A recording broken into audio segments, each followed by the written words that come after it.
All right. We are live for the first time in 52 years. That I can't see. Is that in the way? No, I don't think so. I just noticed there's a wire. Oh well. Welcome. What is up, Denny's? Welcome to the stream. Like I said, it has been a hot minute since I've done one of these. I'm fresh off the live stream with Jeff from Craft Computing 2 days ago. And here I am 2 days later after not streaming for months. But we back. How's the audio? This is a I wouldn't say new setup, but the audio setup is finagled together. So I hope it sounds decent. But man, we got 58 people watching. God, you guys ain't got nothing better to do on Cinco de Mayo? Shit. Who we got in here?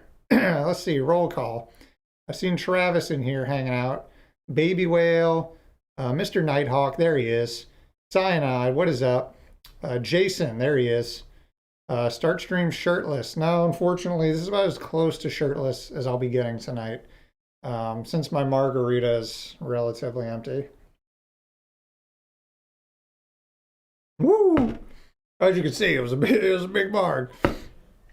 Who else we got? Let's see. Pyrus, what is up? Brendan, there he is. MK Linux, yo, RG, Rich Creedy, Jason, Mr. Noah Nacho, Bajan? I did not say it right. X-Sniper, Corbin, yo, hand sanitizer. Thank you for gracing me with your hand sanitizing presence. I appreciate that. Keenan, Tom, yo, James, Derek, Nightman, Matt Sargent, there he is. V, just straight up V, what is up? Andrew, Mike. God, there's too many. Usually I don't have this many. Usually I do like 10 people as a roll call and then we get started. Yo, relax. Shem, Joseph, Buggy. Oh, there he is. What's up, Dan? Welcome. Yeah, made it to the gun show. I had to rep some of the merch, the Raid Owl merch. What is up, Dan? I hope your trip was good. Abraham, Daz. God, okay. I'm sorry. I'm sorry I can't get to everybody, but okay, let's get this show on the road. So, like you can see by the title, we are building some servers today, and specifically, we are doing. That was loud. We are doing a Proxmox cluster. And if you have seen my channel, if you've seen the videos on my channel, my last one, or my second to last one that I did was my first attempt at doing a Proxmox cluster, and I did it on 3 Zima boards. I'm looking at them. They're right over there, still running. I really enjoyed that. I loved the high availability of it while still being able to use Proxmox, not having to deal with Kubernetes. I still run a Kubernetes cluster, but this seems cool, especially with Ceph. So I wanted to step it up. I wanted more of a production-ready Proxmox cluster. So I figured I'll save the software side and set up for an actual YouTube video and the boring stuff of building it for a live stream. So that's what we're going to do today. Noah says, imagine not having any Raid Owl merch. Imagine. I have way too much of it sitting in my attic over there. Your video inspired me for making my first server. Sourcing parts in Brazil is extra hard, but I got an X470D 47U with 128 gigs of ECC. That's solid. So you're going with one of those Ryzen home or Ryzen server with the ECC, an IPMI. That's a solid build. I'm glad you got your hands on one of those. That is a sexy ass tank top. It ain't the tank top, know what I'm saying? Sheesh. All right, I'm never doing that again. I need some Raid Owl merch. Shout out to your website in the audio. If you want some Raid Owl merch, please head over to raidowlstore.com. There you will find a plethora of 4 different shirts you can buy. So yeah, read a couple more of these and then I'll get started. I'll show you the plan, what I have here, and why I had to delay the stream an extra day. It actually worked out, but I have a reason for that. What is up from North Texas? Yo, welcome from Southeast Texas. It's, I guess, slightly cooler up there, but yeah, welcome. Thar, there he is. Long time no see. Welcome back, my man. You are right. Long time no see. Good to see you here. Bro, badass channel. Thank you, dude. That's what I was going for when I decided to create a home lab and tech themed channel. I was going for badass, but hey, I appreciate that. Why is that board getting so expensive? Which one? The one that I haven't showed yet? Oh, are you talking about the X470 Ryzen one? Yeah, that one's always expensive. That one's hard to get a hold of. What do you think of what do you think of the AliExpress mobile chips on motherboards for sure? I haven't looked into those. I have done a couple of AliExpress motherboard servers. I've never been let down by one. I lied. I made a dedicated video on a dual socket motherboard that I was kind of let down by. But for the most part, they're pretty solid if you go in managing your expectations, right? Like, it's an AliExpress motherboard. Silver with the donation. Thank you so much. Coffee on me. Thank you again for the information you provide to us home lab users. Dude, I appreciate that. Thank you so much. Honestly, you guys, I know it sounds cliche and cringe, but you guys actually teach me a lot, because with the questions you guys ask and coming in and back and forth talking with you guys, especially on live stream, that makes me want to go learn more and mess up along the way and hopefully teach you guys as I go. But yeah, I appreciate that. Thank you so much. All right. Formula Hack says, just got in. What are we doing today? That will be my catalyst for officially starting this stream. So like I said, we are going to be putting together my 3 servers for my Proxmox cluster. This is the first one. Let me open it up and show you guys what we have going on in here. Let's switch to this, which should make it easier for you guys to see what's going on. That should be a better view. So this is an InWin 1U chassis. InWin IWR 100 or something like that. I don't know why I'm holding this. It just has one thumb screw to open it. I wanted 1U. I wanted it relatively compact. I didn't want my Proxmox cluster taking up, God forbid, 6U worth of space in my 42U rack. But I'm surprised, honestly, at how quickly my 42U rack is filling up with random crap. Not because I need it, but because I like it and I like making videos on it. So, but yeah, 1U, I wanted something also relatively low power because at the end of the day, I'm not running a whole lot on here. That's like mission critical or anything. So I don't want this thing sipping, 300 watts. Or 100 watts per server at 300 watts just sitting there.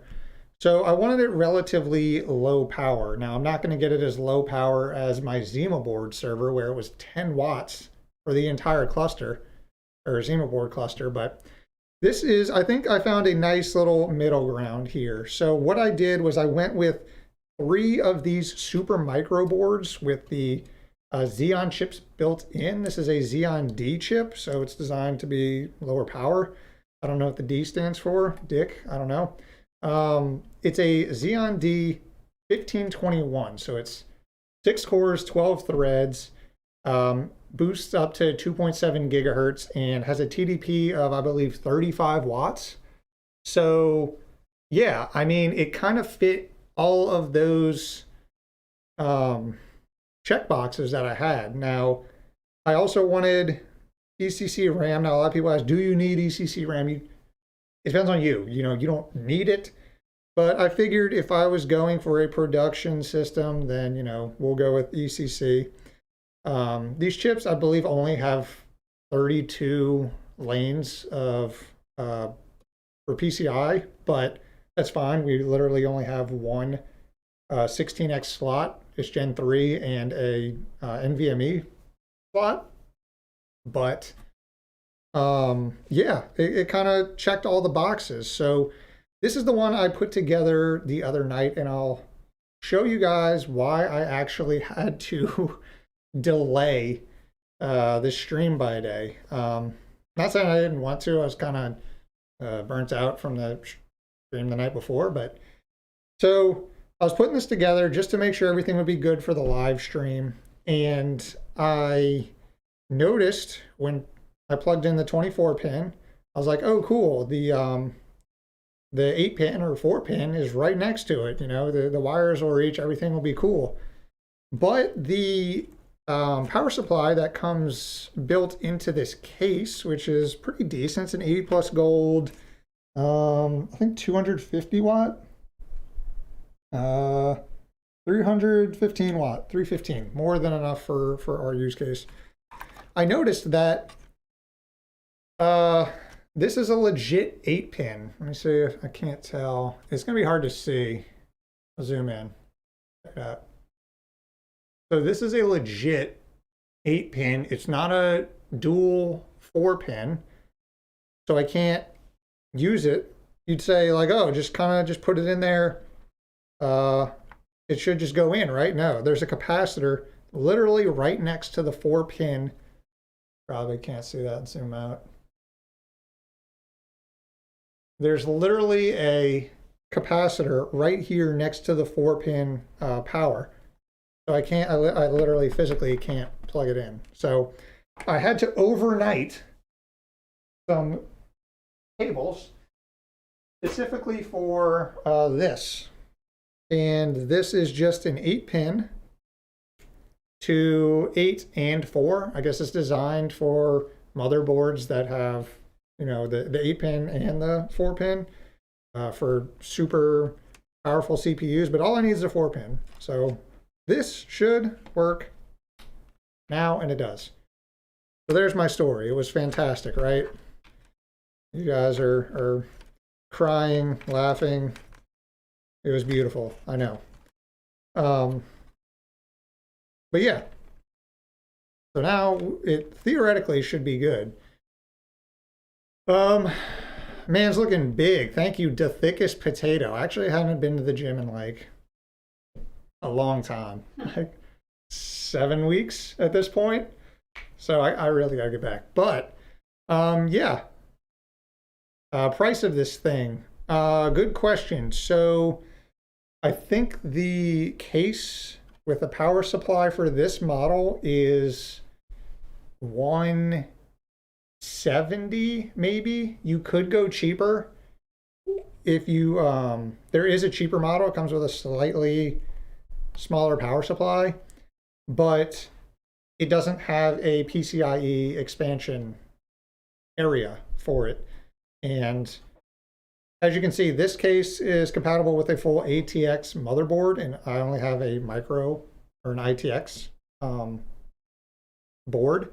But I do have that PCI slot, and I guess I'll show you. I bought these, I can't remember the site. It's like micro server, mini ITX server.com or something. These are essentially riser cards that allow me, because if I put a card in there, I don't have one, but as you guys can imagine, if I put a card in there, it shoots up, doesn't make sense. Physics and, you know, matter. But I have this card. It essentially is a right angle, 90-degree angle card that now I can put any expansion card in there. I don't know what I'm going to use yet. I've been debating between an NVMe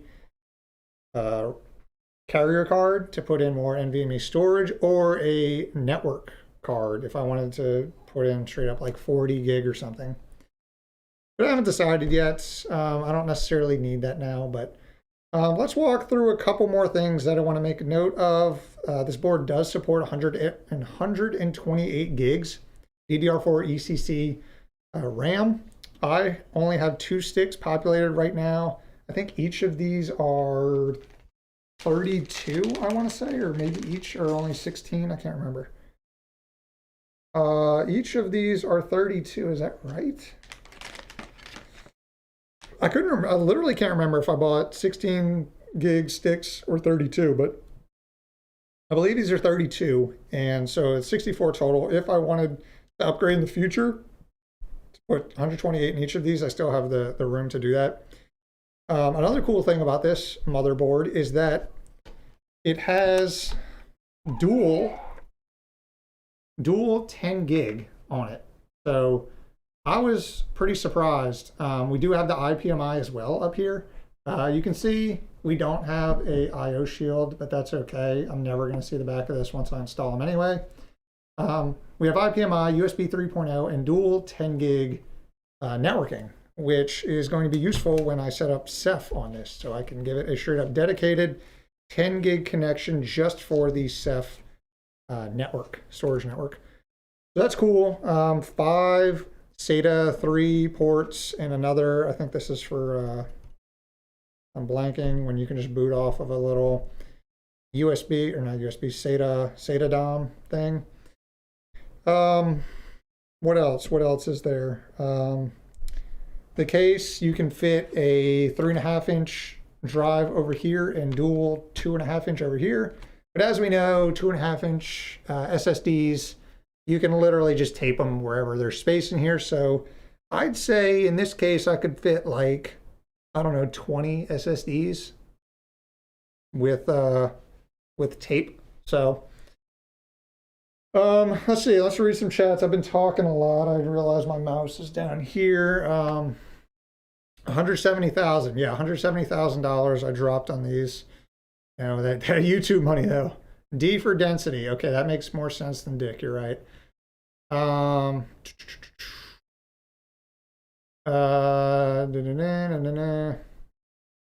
Robert, what's up, man? What is up, my fellow computer nerds? That's us, dude. If you're in this chat, you're a certified nerd. 165, okay, on Amazon, $165. I'm noticing the LTT desk pad. I'm gonna keep opinion to myself. Hey, I know it's not for everyone, but I like the desk pad. I actually like their merch. I'll leave it at that. 288 in Canadian shekels.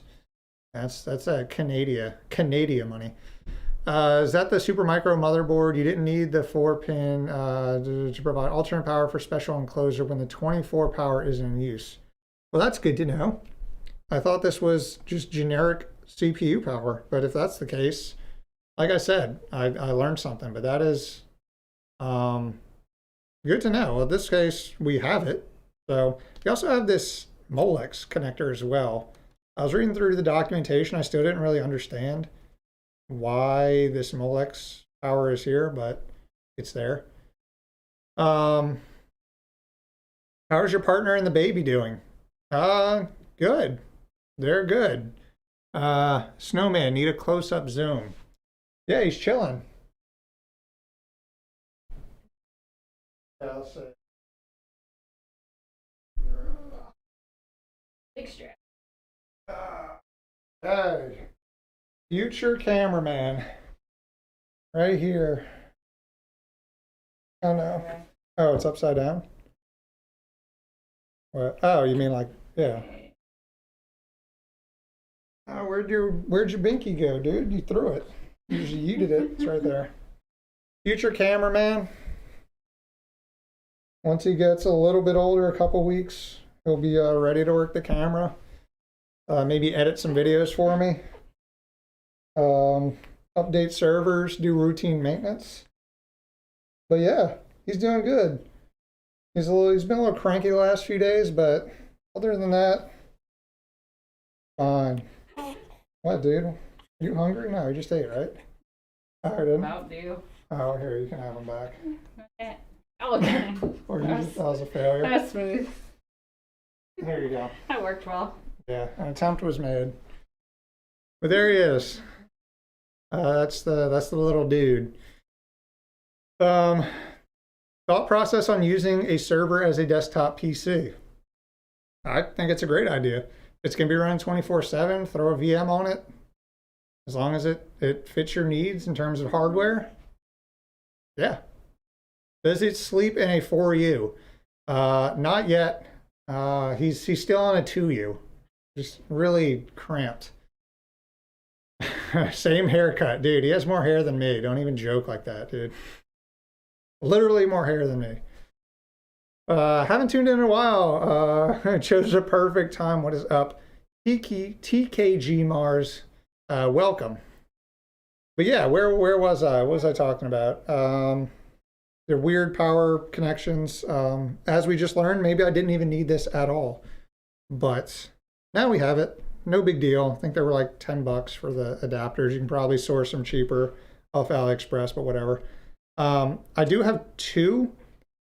Oh, wait, I gotta change it back. I do have two.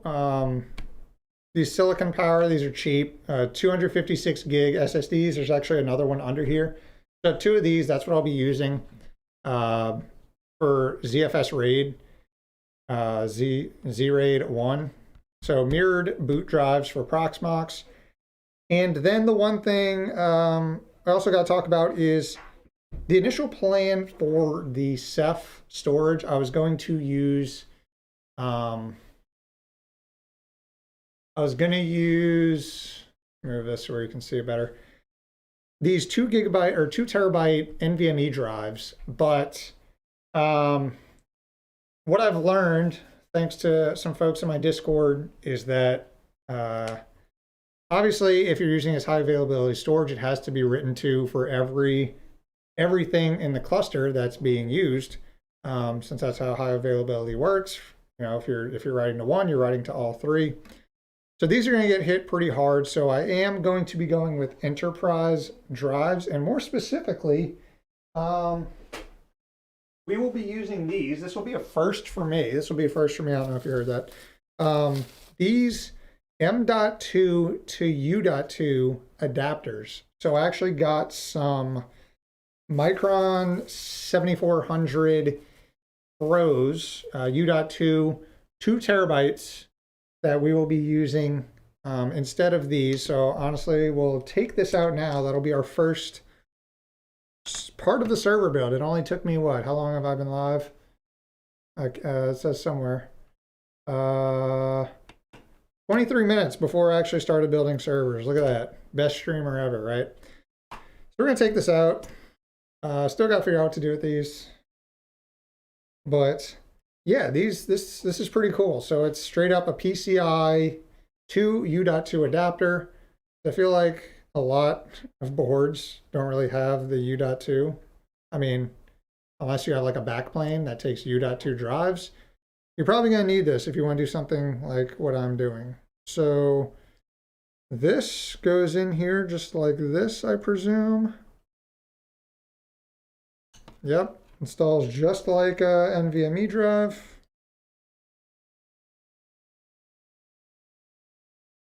And then you're wondering, Brett, you've used both of your 2.5-inch bays. Where are you going to put this? We are going to use the tried and true method of taping it down.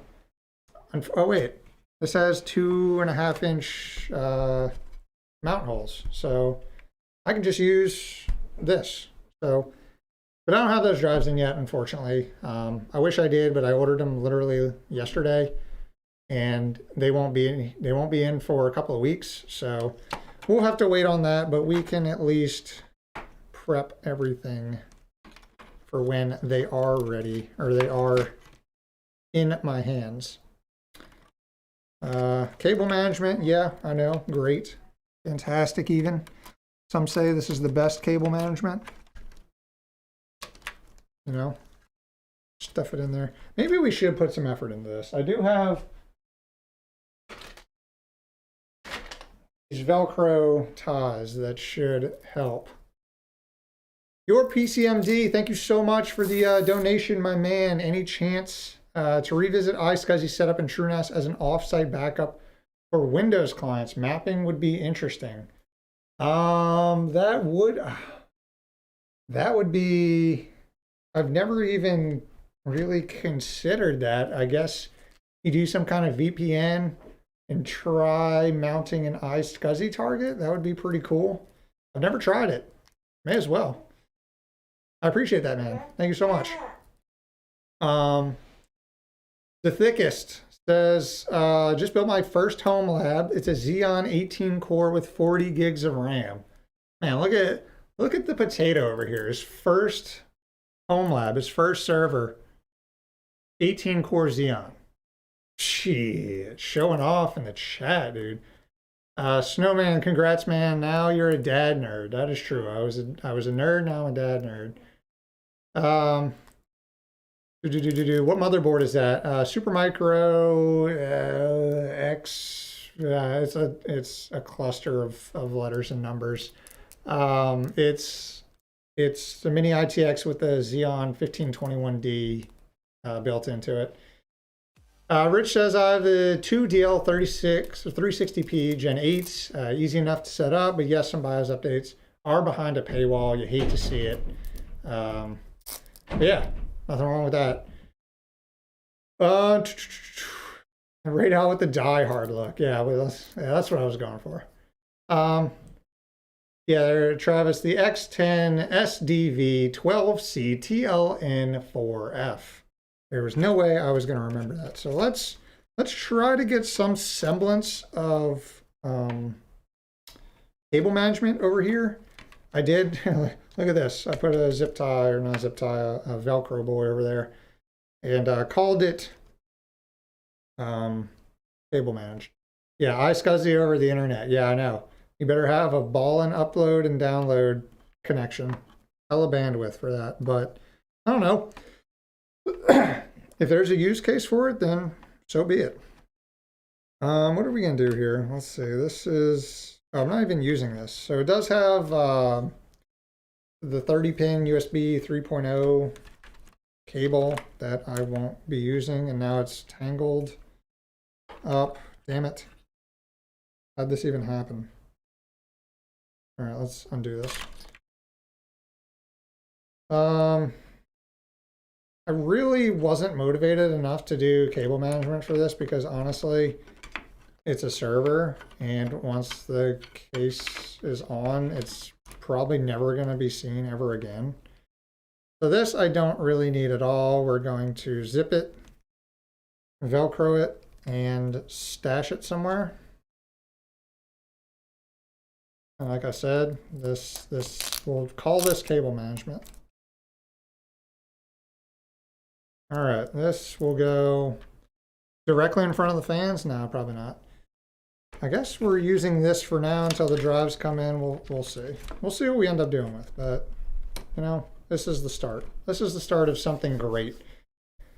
I think iSCSI would be cool to house a Steam library for a NAS. I have 3 copies of library between the PCs and the house. Yeah, that's pretty common setup is creating an iSCSI target on your NAS. If you're using TrueNAS, ZFS,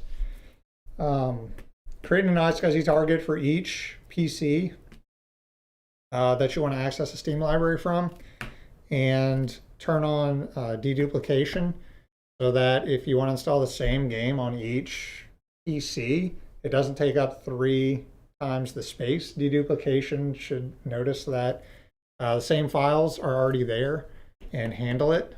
But yeah, pretty common. I know Steam plays well with iSCSI, so go for it. Considering home labs are 99.9% time idling and most services aren't multi-thread, single core performance is the way. Yeah, I mean, for the most part, I've learned that in my journey is that most things you're going to host in your home lab do not require a lot of horsepower. I mean, you're hosting a WordPress site, you're hosting a freaking blog site, you know, maybe you're running your R stack, maybe you're, you know, you have Pi-hole, maybe you have some monitoring, some Grafana, Prometheus setups. None of that requires very much horsepower. I know it's a blanket statement and some people are running some really intense shit, but for the most part, you probably don't need as much horsepower as you think you do. And I am saying that from experience. So let's just throw these down here, tie them up, and call it a day. I'm new to Proxmox and had an existing SMB share. I'm trying to set up a cluster and I'm using SMB share as the storage for the containers. I have issues with stopping and starting containers. So yeah, the recommended way, I would go with, before I even use it. So with the Proxmox clusters, they have it integrated with Ceph, which is designed to be used in high availability systems. You can use Samba, you can use NFS, but from everything I've read, it works a lot better with Ceph. It's hard to know without looking at what's happening. Is using NSMB not recommended way? Do I need to ditch it for the ZFS share? ZFS share, you're just gonna, that's just the file system essentially. You still need a sharing protocol, like a network protocol to share it over. So SMB or NFS is going to be your go-to, but I haven't worked with it enough to offer my expert opinion, but it's hard to say without knowing exactly what's happening and what the errors you're seeing are. But yeah, if you want to hop in the Discord, share a couple more information, then I'm sure me or somebody there can help you out. Okay, is that AI enhanced muscles? Shit. No. Like I said, I haven't been in the gym in forever, so I appreciate the hype. Hyping me up. Antonio, dope. I recently built mine to use with TrueNAS using the ASRock motherboard compatible with ECC RAM and storage solution for my Proxmox nodes, Kubernetes, and macOS Time Machine. That's the play, dude. Solid setup. Can't complain about that. Steven says my home lab is idling at 85% use of 12 cores. See, like I said, everyone's is different. Depending on your hardware, depending on your use case, you know, it's going to be different. Like my Epic system idles at like 5%. Okay, what else? The last thing I want to talk about before we just straight up build a new one is these fans are loud. I don't like them. This is relatively low power, so I'm going to replace them with these Noctua fans. Now that may be a mistake, and that's okay because I make a lot of mistakes. But if I do end up having to go back to these, that's fine. I mean, my server rack is in the garage, but my wife's office is right next to it, and it's not that they're loud, it's they're high pitched. So we'll see if these work adequately enough. I thought I got the thicker ones. Did I not? Did they send me the, dude, did I order the 10mm ones? I was adamant about ordering the 20mm ones. Oh no. What did I order? Yep, these are the 10. Ah, dang it. All right, do I use the 10s or do I return them and get the 20s? I think I return them and get the 20s because I can't use this until my other drives are in anyway. Ah, damn it. Do you read your Twitter DMs? Sometimes. Return them. The 10s are still okay. I would return. Yeah, I think they would be fine, honestly. But I gotta wait on the drives anyway, so yeah, I think we're gonna return. That's annoying, man. Well, all right, back to Amazon you go.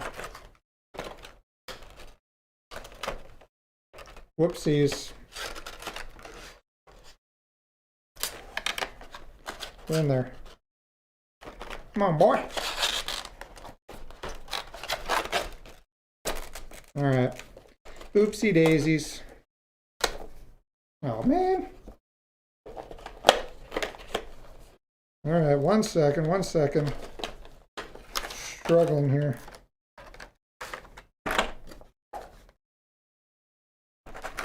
Gotta make sure it's packed just as I found it. I don't want the Amazon police to come after me. All right, well, that was a fail. I'll order them. Actually, I'll order them right now live on stream. Action-packed stream today. We're ordering 40mm fans. And this time we're going to make sure that we do the right ones. Not to 20s. I'm silly. Overnight. I can get them tomorrow morning. It's a 24-hour stream. Let's go. Stay up until the fans get here. Not actually. No, we're not doing that. And they are purchased. All right. Okay. No, I didn't order more tents. That would have been oof. But I had a couple more margaritas to do that. Kudu, what is up, man? Welcome. Robert, I just found out that my work just dropped the dress code requirement. Time to represent iFixit and Raid Owl. Dude, that's the way to celebrate a no more dress code right there. 40 by 40 by 20, yeah, that's what I just ordered. Okay, so I guess we're not doing that. Cool. In that case, we are done with this. I guess I'll show you on the back. So this model of the board, or not the board, of the case, has the PCI slot, which is what I wanted since, you know, we have one. And these cards, these riser cards, were I think $15 each from, I'll tell you the site in 1 second. It was from MITXPC. I think they were like $15 each. Not bad. All right, so it snaps in, and I think that's it for this one. I can plug it in and see what kind of power draw. I don't have like a VGA monitor or anything plugged in right here, but we can plug it in and see what kind of power draw we're seeing. You guys want the fans plugged in? You guys want to hear the fans or nah? Fans on or off? Can I make a poll? Can I do that? How do I do this? Add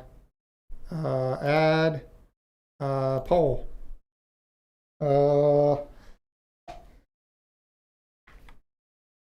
Let the people decide. This is a democracy. Fans on. That's it. Fans on. Yes, no. Ask your community. Fans go brr. It's not like I said, it's not that they're loud.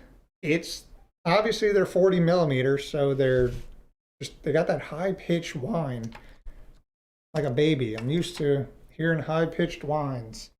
I don't want to hear any more of it. We have the power meter doodad here. I can't really turn it, so you guys are just gonna have to turn your heads to see. I can't really tell if you guys can see that or not. Yes, man, you guys just want to hear. Okay. 76. Okay, looks like you guys want to hear the fans go burr. All right. So, let's see what we get here. Serve. Oh, whoops. Unplug that, sorry. I didn't plug the fans in. I said it was a democracy and then just went against it. Look at me. Dictator. All right, let's plug these little dudes in. 1, 2. I'll put the lid on top just to give you guys the full experience, what it'll actually sound like.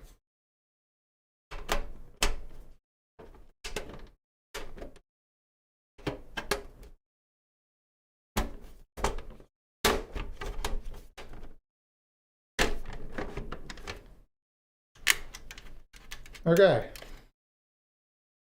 Here we go.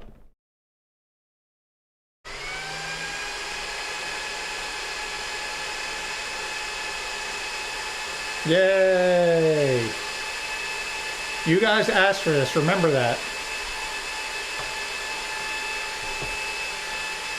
So we're sitting at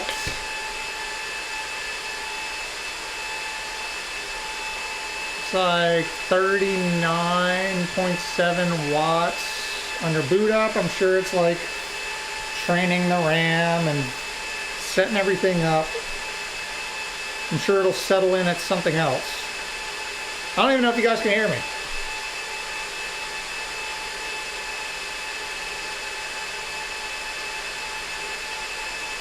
Can you guys hear me?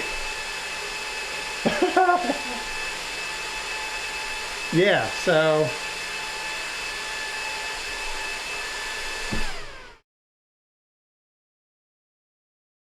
no, yes, Porquet, a little louder. I really don't know if you guys can hear me, but yeah, they're kind of loud. So I think for this, those fans might work with the low noise adapters that came with the Noctuas. Maybe. Did we test that? Well, I already packed it up. So yeah, we'll have to test that when my other ones come in.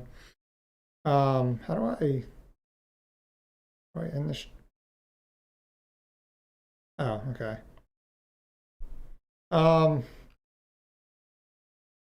ship back the fan and key. I actually have, hold on one second.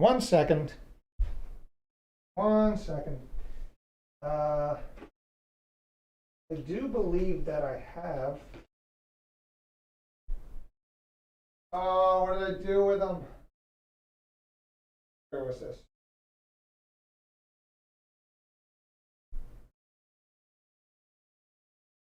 This is why you buy organization stuff. I realize I'm been talking so this shit's like zoomed in. I actually have one. Let's unplug this. Oh wait, no. I actually have one. I have a low noise adapter right here. So we could try it. It's just going to limit the voltage to them. So I don't know what voltage they're rated to spin at, but worst case, they just don't turn on. I mean, worst case, we mess up the motor, but I don't think that'll happen. I'm out. Okay, let's see. Damn. All right. Go here. Plug it in. See what it sounds like.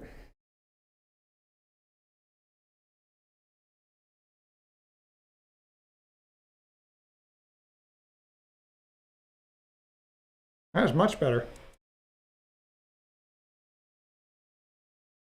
Yo. Smart. You guys are so much smarter than me. Yeah, probably full volt or full tilt 12 volt. Yeah, I don't even know what this limits it to. But it's much quieter. Much quieter. I don't even know how many of these I have, to be honest.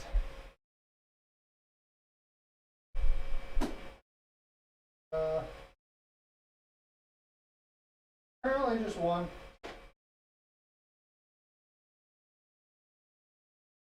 Okay, so what do we do? Can we just order low noise adapters? I can just cancel this Can I just cancel this order and just order some low noise adapters?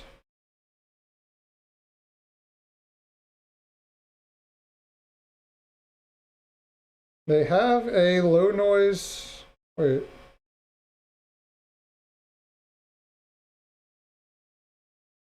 What is this? Noctua 4-pin low noise adapter cables. So you can order an order of 3 for 10 bucks. It's annoying because all it is just like a resistor in there, I assume. A tiny little analog circuit. So I could order 2 of these instead and save like 40 bucks. I say order both as backup plans. Worst case scenario, you get the ones that came with the 40. Yeah. See how hot you can get it before you cancel. Maybe you do need them. Yeah, maybe. Okay, so that's what I guess. So what we'll do, I guess, is I'll keep the order of the 40 millimeter fans. I'll use the low noise adapters on one of them, and we'll do like a test. So I'll do that in the video. Eventually, I want to do a video on all this. One will be kitted with the original fans. One will be kitted with the original fans and low noise adapters, and one will be kitted with the Noctua fans. Gives me more content. It'll be more educational, let's say that. All right, good plan. I'm glad you guys thought of that. Excellent. All right. Okay, cool. What are we idling at? 31.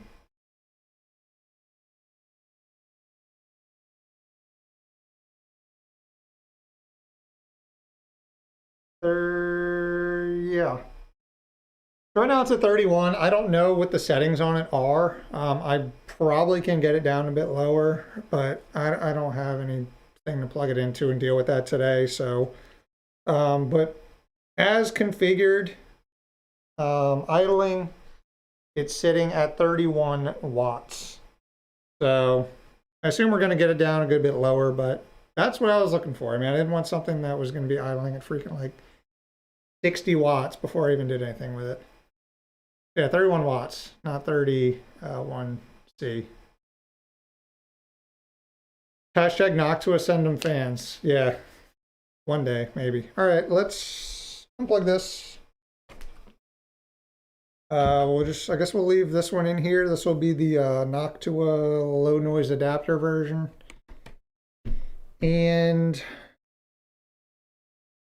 I think that's it for this one. Now we can just build one and talk shop, hang out, whatever you guys want to talk about while I build it. We've kind of walked through everything I wanted to talk about with the case itself. But yeah, all right. Once those Micron hard drives come in, solid state drives actually, then we can actually do something with this. But for now, it is done.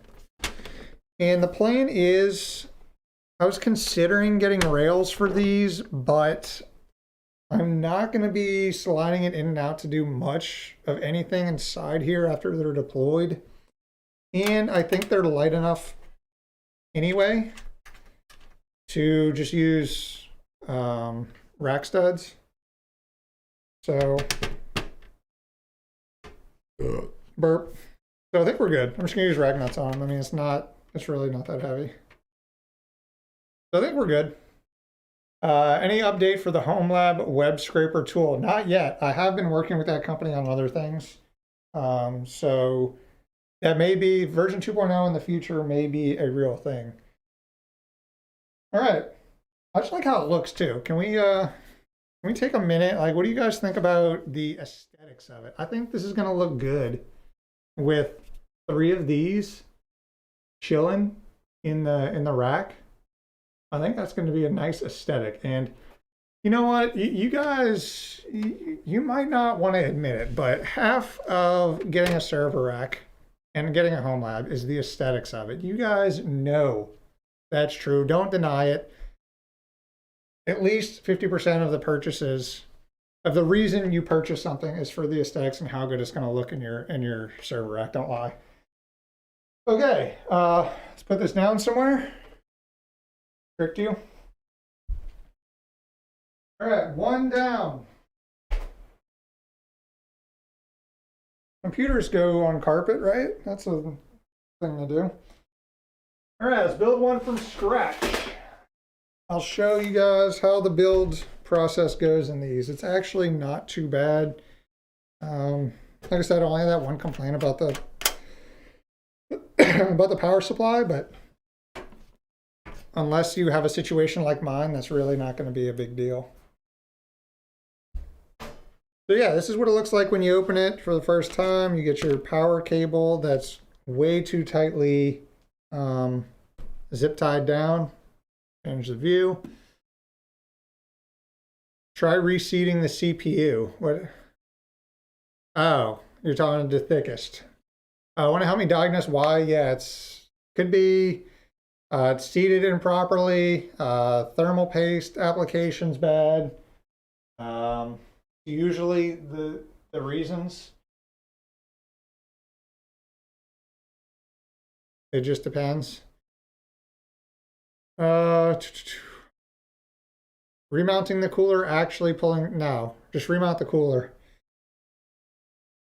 CPU is just going to sit in there. There's no real like changes you can make to that. I would clean the thermal paste off, reapply it. Make sure you're not putting too much.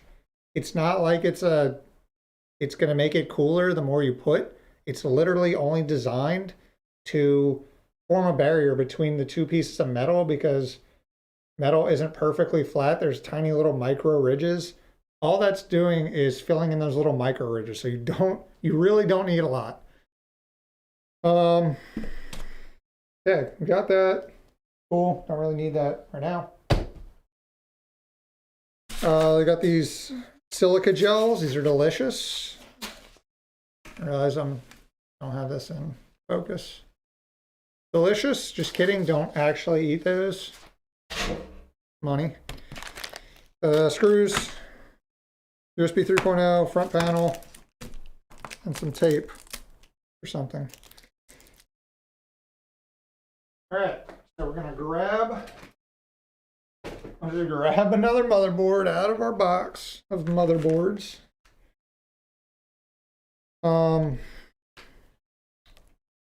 Unpack these guys. How hot does the CPU get? I don't know yet. I've literally just built it. I haven't run anything on it. I haven't installed an operating system, nothing. So we'll find that out when I eventually mess with it and make a YouTube video out of it. But today we are just, oh, you're asking about his. You're not even asking about mine. I gotta follow more closely. Thermal paste is pretty good tool. It helps prevent COVID, I hear. Yeah, you got to put it on each butt cheek and spin around 3 times and you're good. Buy Cisco products. We just have a Cisco shill. Just walk into my stream and yell at me to buy Cisco products. Okay, so yeah. So this is what you get. Let's move all this out of the way. And I guess we'll install our RAM first. Why not? 64 gigs each is going to be solid. I don't anticipate needing any more than that. So it is 64 gigs of 2133 megahertz, not the fastest, sorry, mega transfers per second RAM, but again, that is fine. I'm not doing anything that is going to require really fast RAM, so we'll be all right, trust me. And 2. Cool. And that's kind of it. There's not really much else to do. So let's install it. I'll show you how this works. It's not exactly the same as a regular like building a regular computer. So there's no standoffs on here. You can see there's this sheet, almost like just a piece of construction paper almost. It feels like, I mean, it's plastic, but this makes sure that none of the traces on the back, none of the pieces of metal or anything touch the metal of the case. And under these circles is where you're going to mount them with these little, they screw in from the bottom, and you screw in the motherboard into these. So that's how this works. So we essentially have to flip this over and make sure we pull out the right circles. So it's going to be this guy.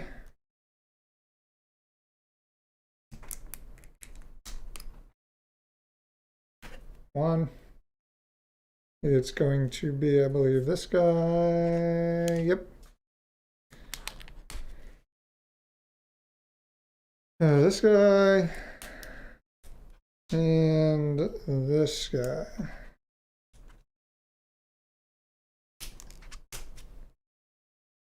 Easy. Now we have that, we can flip this over.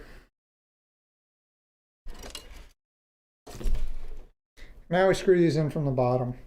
I kind of don't like how they stick out. I'll show you guys in a second.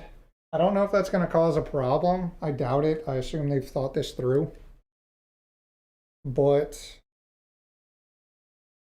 I am not the biggest fan of how these kind of stick out. I'll show you. Screw these in.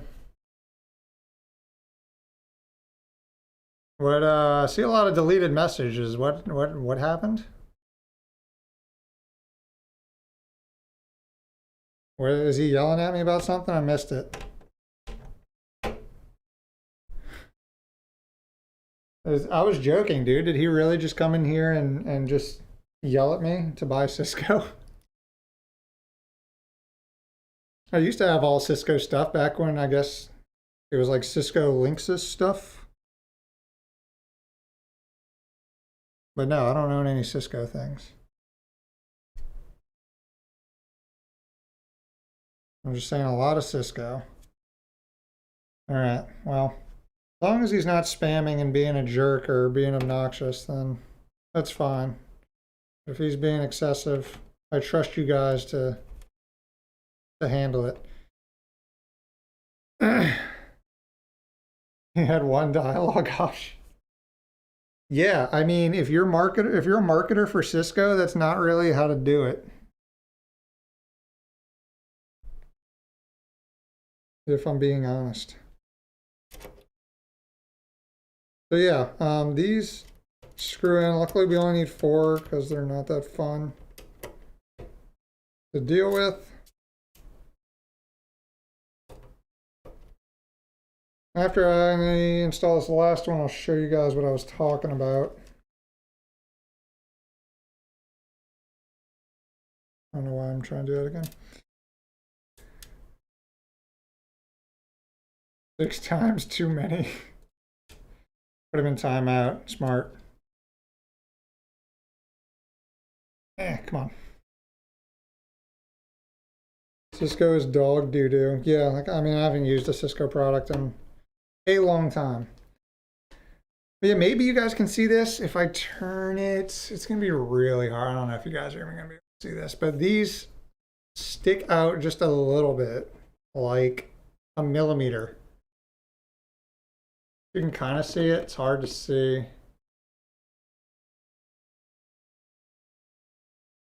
So I don't know if I'm stacking them, if like it's not going to like that or what, but I don't know. I assume they thought this through. And if not, then Jesus Christ.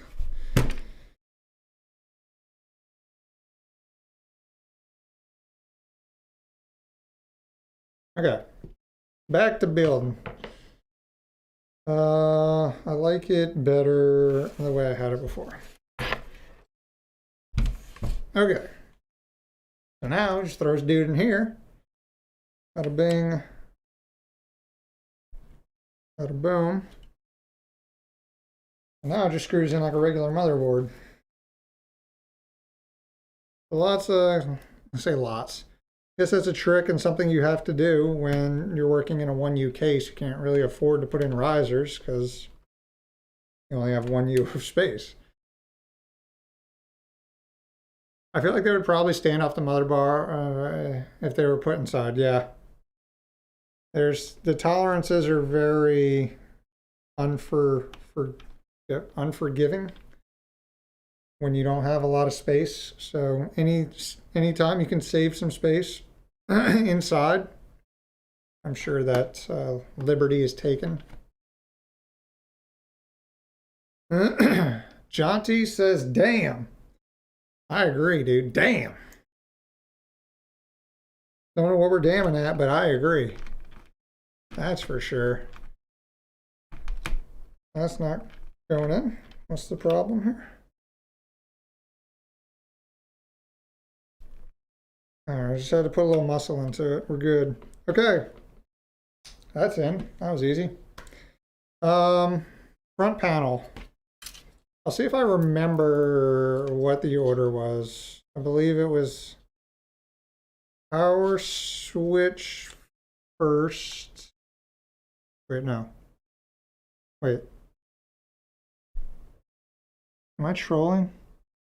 Yeah, no, it was power switch. Then it was reset switch. Then you skip 2. And it was LAN 2 light. LAN 2 light. Then LAN 1 light. Then this is where I don't remember. I think it was hard drive and then power. Or is it power then hard? Damn, I don't remember. Is this dude? With Cisco, none of these problems exist. Plug and play. That's why I always invest in Cisco. No, buy Cisco. I'm not going to buy Cisco. Why would this doesn't even have anything to do with networking? Will this server be used for high availability Proxmox? Yeah. This is the second one that we are building. I mean, 3 of them total. Let me see if I have that. I don't have it pulled up anymore. It was, we're going to take a wild guess here and go power then hard drive or hard drive then power. Let's go hard drive then power. Worst case, it just looks like my hard drives are being used all the time and the power's flickering. I think we'll be okay. Alrighty, let's install these SATA drives. So these are pretty cool. This little sled, unscrew this, and it slides out. I can install the hard drive in here.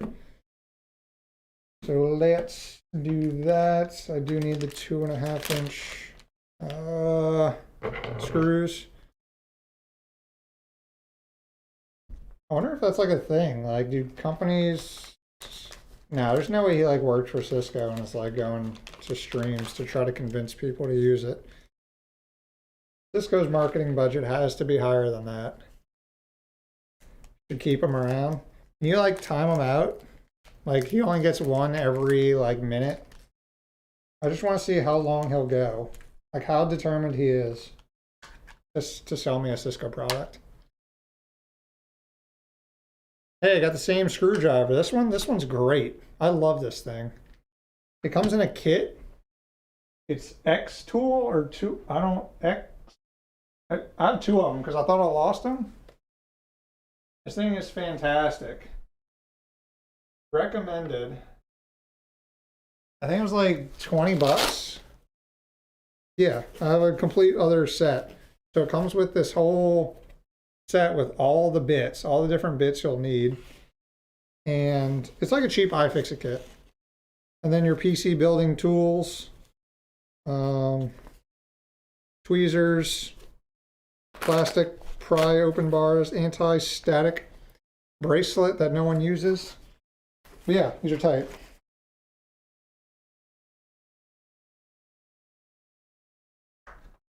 All right. So we'll just install this. It's relatively painless to do. Plug one in.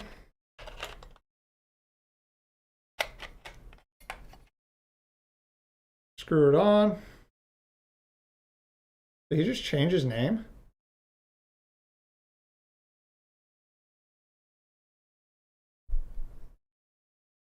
Is it? Did someone else get? Is someone else getting messages deleted, or did he literally just change? He changed his name. I never thought I'd have enough viewers to warrant like an actual troll, but here we are. Feel free to just ban him if he's actually just being obnoxious. I'm fine with that. But yeah, this is. I'm sure you guys can imagine how this works, but I liked it because I think that was the initial plan. So if you're gonna build something in production, it's one of those things like do as I say, not as I do. I mean, I'm doing it now, but in previous servers I've built, I haven't really used mirrored boot drives, but it's really a good idea to do it, especially if you're booting off of cheap drives like this. I mean, these are, I think these are like $14. So 2 of them. If one fails, I have a backup one. And if I do need to replace one, it's literally $15. It'll save you a lot of headache if your host goes down because your boot drive fails. So recommended.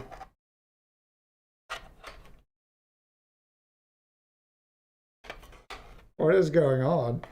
Never touch production sober. I think it's never touch it drunk, but you know, maybe you're right, dude. I do a lot of my best work when I'm slightly inebriated. At least I think so.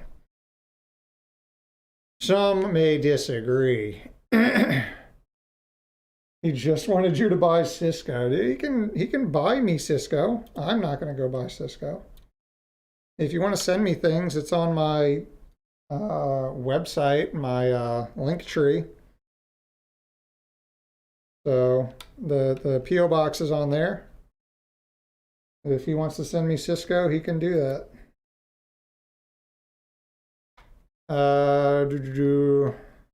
Big love to the virtualization on your chat. What is going on? That's might be stripped, whatever. Big love to the virtualization Proxmox on your channel. I've used a lot of these ideas for our cybersecurity program at my school. A lot of cool labs I created for the kids. That's awesome, dude. Glad to see getting them involved or using something that you learned on my channel to build out something at your school. That's fantastic. Linktree for a second thought you were going to say it's for my OnlyFans. One day, dude. One day we'll have an OnlyFans. Send us all Cisco stock. We'll take that. Dude. This is out of control. Turbo. Can we put it on like, I don't know, is that a thing? Can we do like this?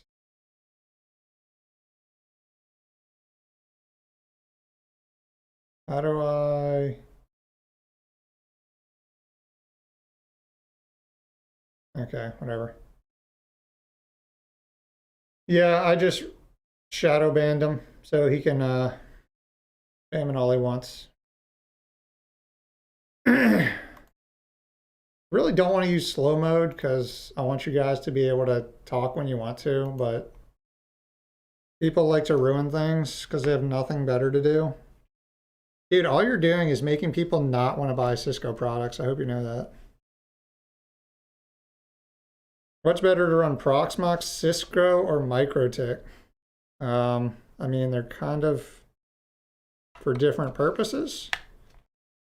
I'm not familiar with Cisco or MikroTik, to be honest. I think I've used one MikroTik switch in my life. So, but yeah, different things. Okay, SATA. 1. Hi, buy Cisco products, or is it just a bug? Yeah, I don't know what's going on with that guy. Makes me want to buy them, then burn them. Yeah, really.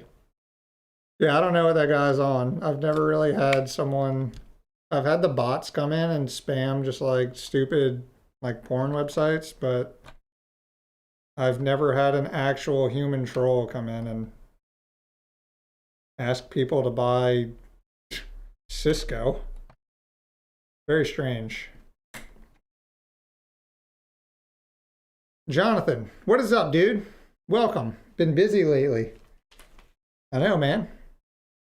Posting all your adventures in the Discord. What's up? Welcome to the stream, dude. All right, so now we need power. So with the power, you don't get much here. You get your 24 pin and your 8 pin. Then you get 4 SATA connectors, SATA powers. So, I mean, honestly, good enough for me. I'm not putting any more than that in here. So, perfectly fine. 2 of them are short to go here. I like that they gave it some thought. 2 short ones for right here, and then 2 long ones to go over here. Nice to see some forethought in that. I'll go over here. I'll go like this way. Yep. Should have done the power ones first. Oh well. Come on. I'm sure this is a really good view of my head. I apologize. But that's just how it's going to be for a second. All right. There we go. And 2. So boom. Aruba instant on, or we just switched to all Aruba at work. I really need to, I feel like I really need to try some Aruba stuff. I saw some at Micro Center the other day. I was kind of tempted to buy just something, like a switch or an access point, but I passed. Okay, let's Velcro these up a bit.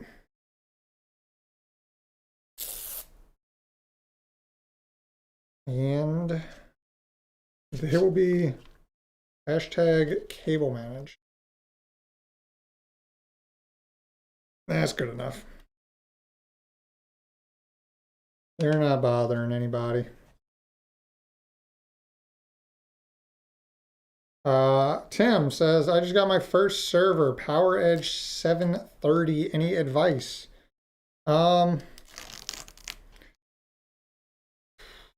Advice for your first server. Don't be afraid to mess things up and completely change up your hypervisor. I've done it, and many people have done it.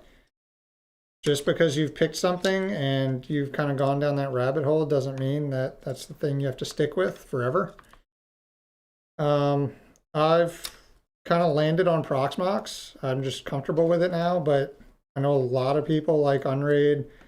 Some people host their entire stuff off of TrueNAS, whether it's Core or Scale, ESXi.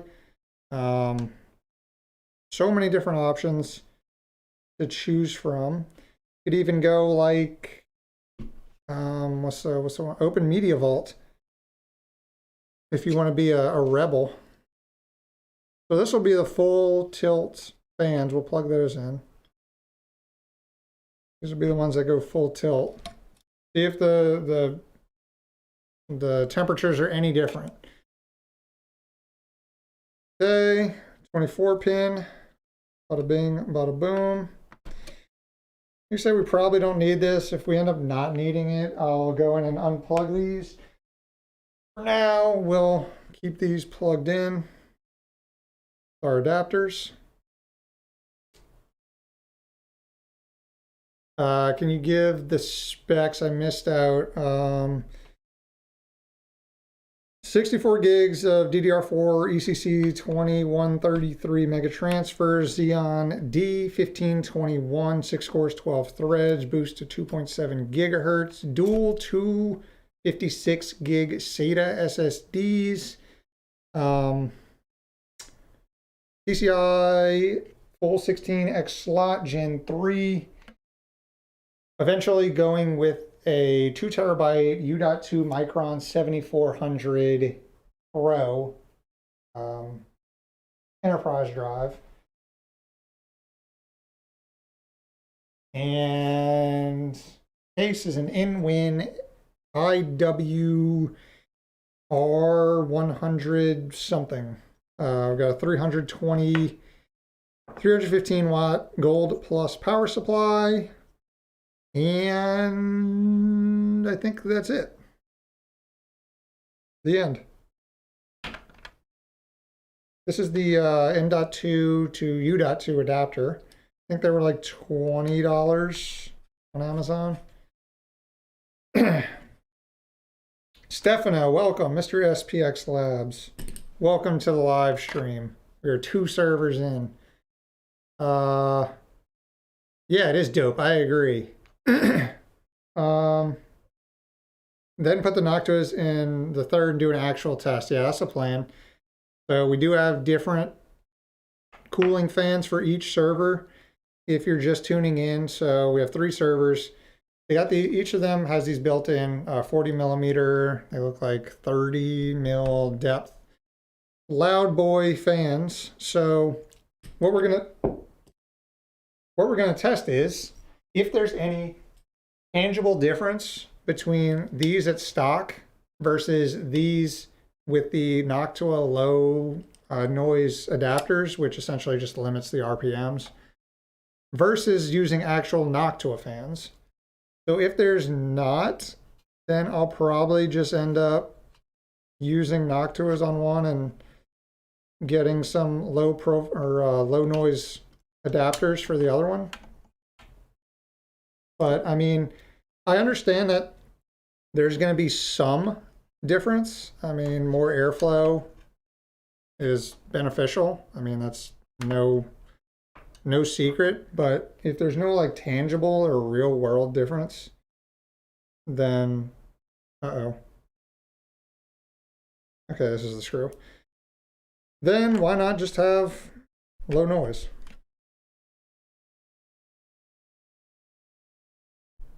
How much is this build worth to you? Millions, billions even. To anybody looking to buy these parts retail, total spent on everything per server, we're looking at $165 for the case. I got each of these boards for, I want to say $250 each. The RAM was relatively cheap. I want to say it was like $60 per server.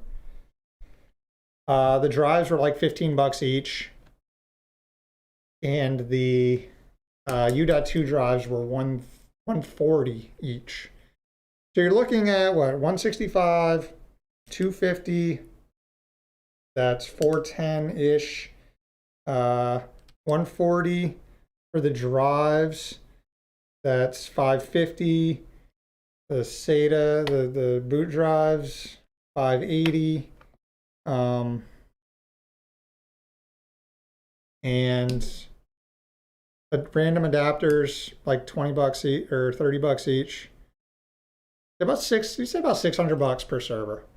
I mean, not cheap. It's not cheap. I'm not gonna sit here and say, oh, budget build, but I think it's reasonable.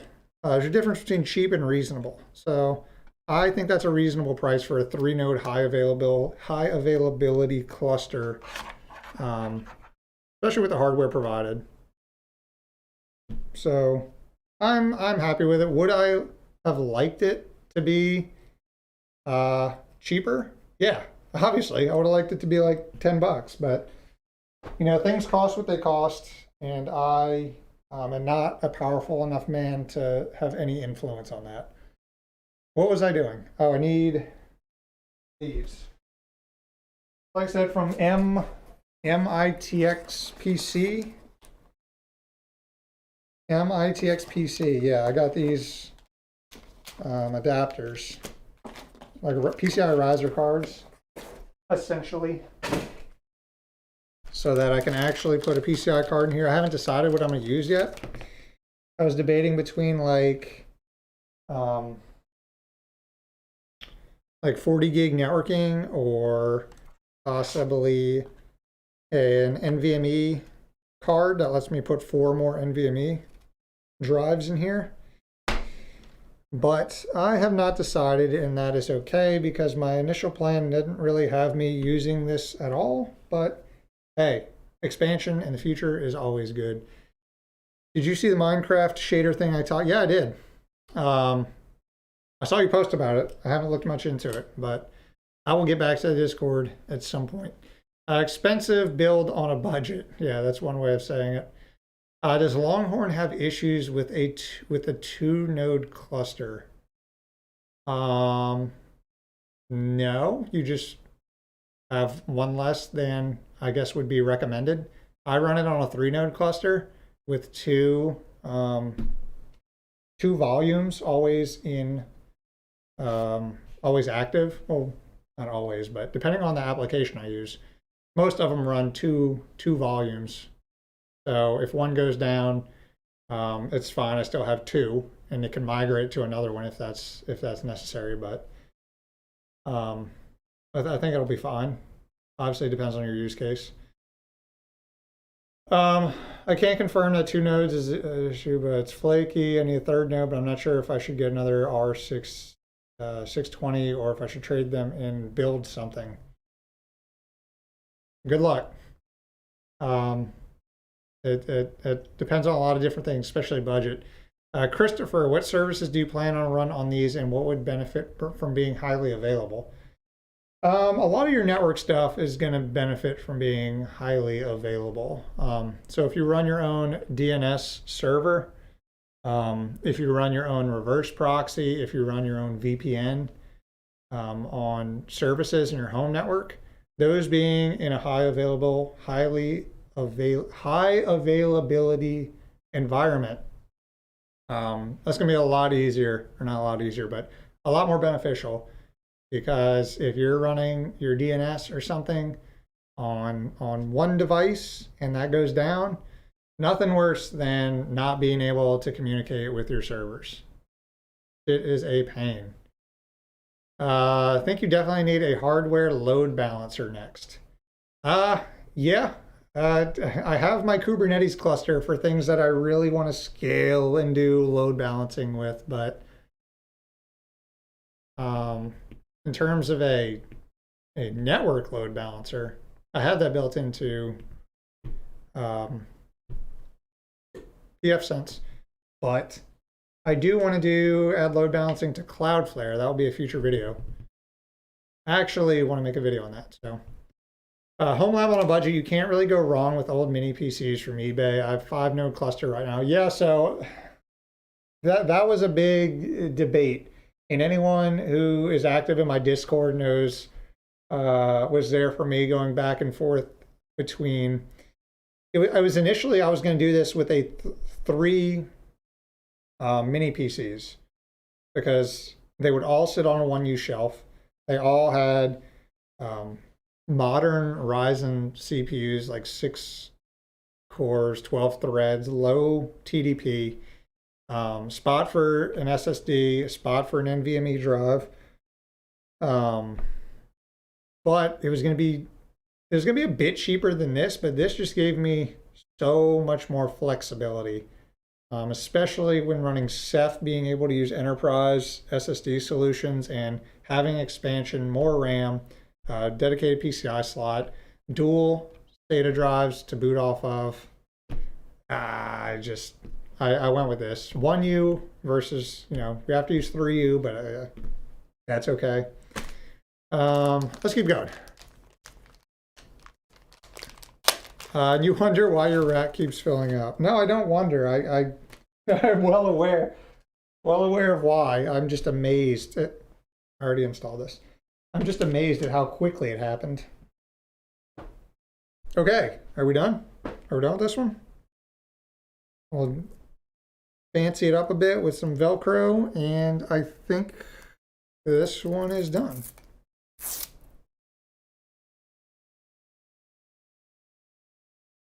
You need 10 gig for Ceph as the deal breaker for mini. So that was another one too.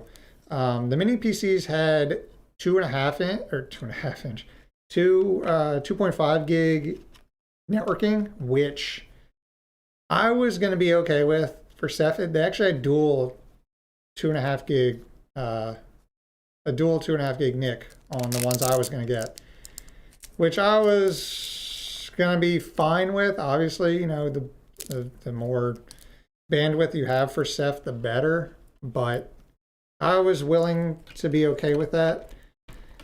The fact that these just had dual 10 gig I was like, okay, well, that's just another step up. That's going to make this a lot better.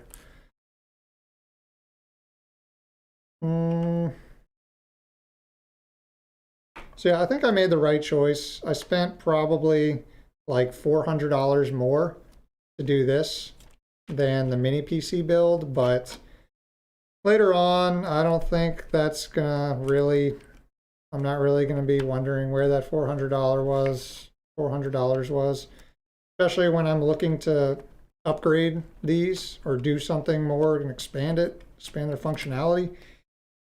I think I made the right choice there. Home labbing is a rabbit hole. It 100% is. Just when you think you know things and you're getting comfortable with something, you're ready to move on to something else.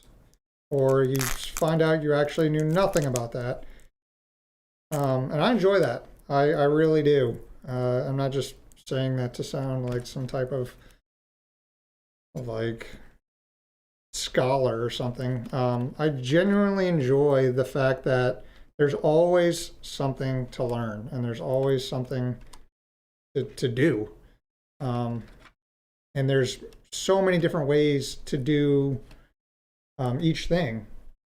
So it's not like there's one correct way to do every single thing. Otherwise, that'd be boring as hell.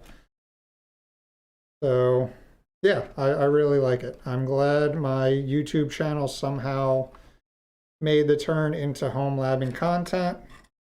And here I am. Okay, that's about as good as it's going to get today. Press boy back on.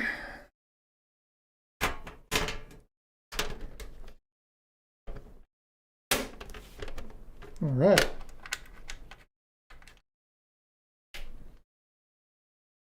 How's that power bill looking? Radal running 2 nodes now, and I swear my bill is up about $100 a month. It's not terrible.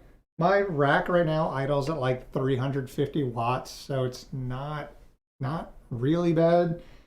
So I can't really say too much to it because when we moved into this house, we've had that rack in there the whole time. So it's I don't know how much it's gone up. I haven't done the math. I'd rather just be ignorant and not know.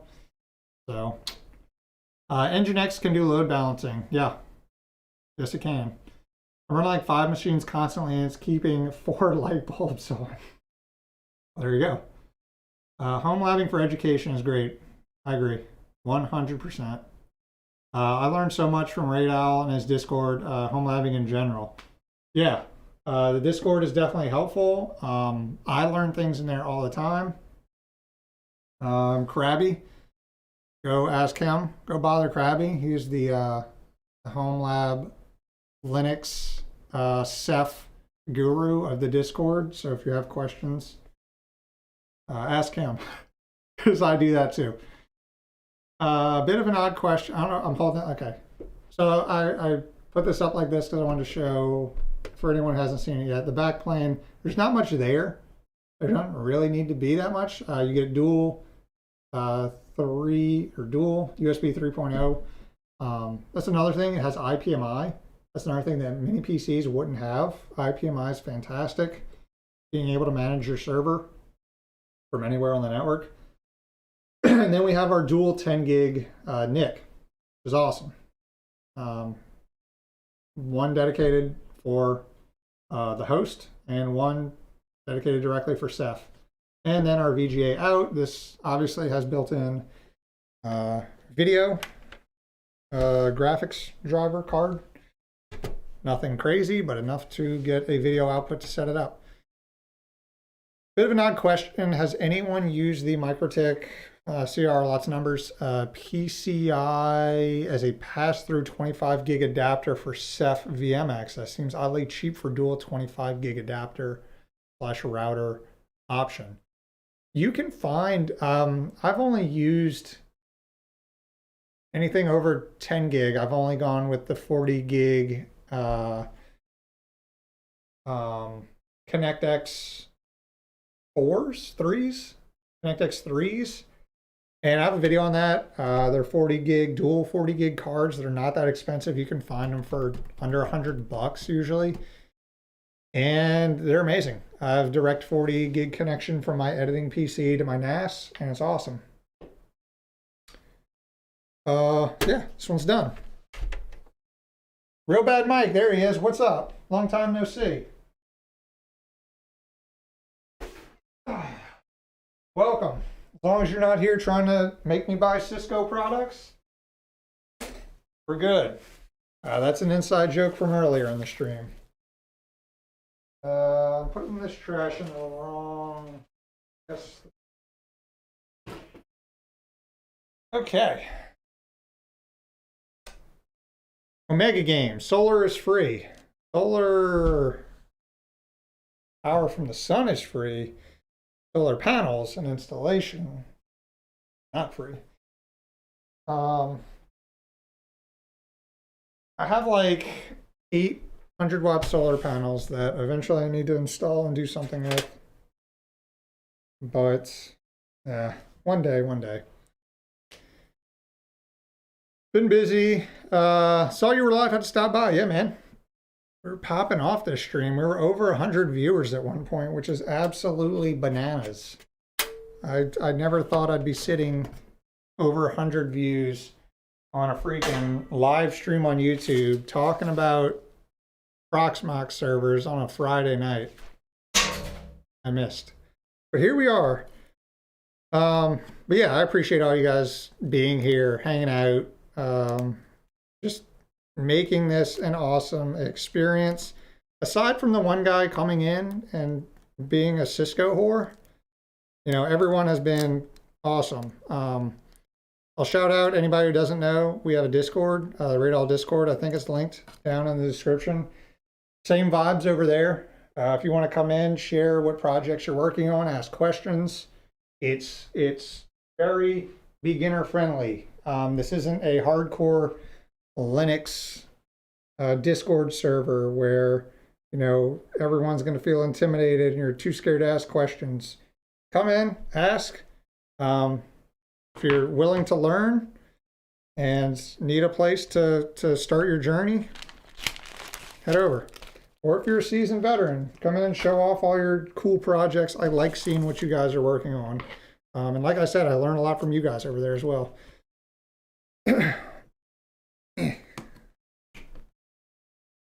I can break these cuffs.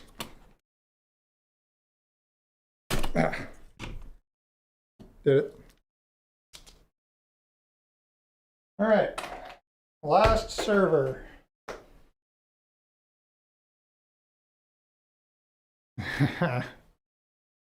Bought a couple of dual port SFP cards for 100 each.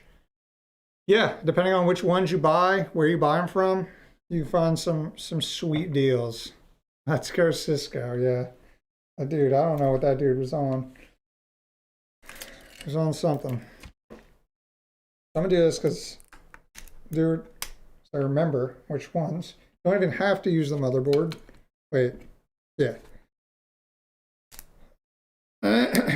Strongman Owl, that's me, dude. That was my nickname in high school. You are very beginner friendly, winky face. I choose to take that as a compliment. QSFP Plus, by the way, going big network speeds over here. Colby Duncan, do you still recommend the Omada short stack setup if you haven't ran an Ethernet drop in your house? I've been on the fence since I'm only about 1,400 square feet, and TP-Link APs are massive. They did release their smaller version. I have the small version here. It's a lot smaller now. They released a small version. But it's impossible for me to sit here and come up with reasons why running hardline Ethernet in your place is a bad idea. Just having that in each room and the flexibility to get a direct attached connection anywhere, especially if you're running home lab services. If you're just looking for a network solution to have people connect to Wi-Fi and for things to communicate with each other, Wi-Fi is fine. But if you're looking to do host servers in different rooms and you know, do some actual home labbing stuff between rooms, proper switching, then you'll want to run drop some cable. But it depends on your use case. But for 99% of the time, you know, having hardwired or hardline runs are beneficial. Okay. Oh, SPS Labs. Stefano, thank you so much. Go buy some sweet shirts from the merch store. I didn't give them $5 to post that. But yeah, go head over to raidowlstore.com if you want some sweet merch. We have 4 different designs. One, if you want to rep the brand, it's got this logo on the back. My logo, but in like a tribal design. And then the name on the front. And then it's got 3 like really nerdy home lab designs to choose from. But yeah, go over there, buy some shirts, rep it, look real cool. Ladies love it. Thank you so much. Tim, will you have more vlogs? I enjoyed the recent one. I wish I could say yes, because I like doing it. It was fun, just like the off the cuff, go out there, hang out, you know, film what you film and slap it into a video. It was really fun, but my life isn't entertaining enough to do vlogs. So I don't know if I'll be more active. More active is not the right word. Let's just say I'll try harder to look for opportunities to do vlogs in the future. Obviously, I'm not looking to become a Casey Neistat lifestyle vlog channel, but if there's something casual that I'm doing that warrants a vlog, yeah, I'd like to do more of them. Nathan, with the sick donation, thank you so much. No message, but man, I appreciate it. Thank you so much. Sorry, joined late. Where did Radal get those 1U cases? Amazon. They are InWin IWR 100s or something like that. They were like $165. Comes with a 315 watt Gold Plus power supply. I think it's a pretty decent deal.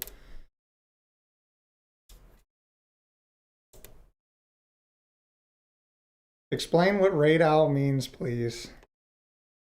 Okay, so I don't really have an exciting story of how that name happened. The real story and the boring story is that I have an LLC set up, and the name of that is Happy Owl, which was an app that I was working on. And when I created my YouTube channel, I wanted to keep it bird or owl themed, because why not?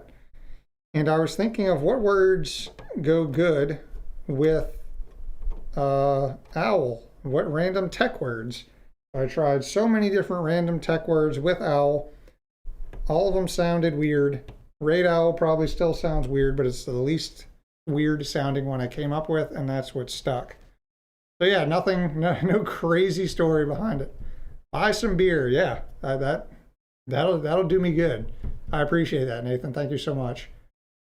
My lady really loves the Camp Home Lab shirt I bought from you. She said it's very soft and comfortable on my body. Totally not a paid message at all. Not sponsored by Raid Owl. Legitimate customer review right there. You heard it. Please screw those standoffs. Please screw those standoffs on the inside. They're not made to be screwed on the inside. They got, that's how you're supposed to screw them in.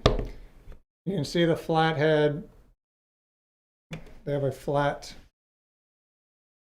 head cut out for screwing them in.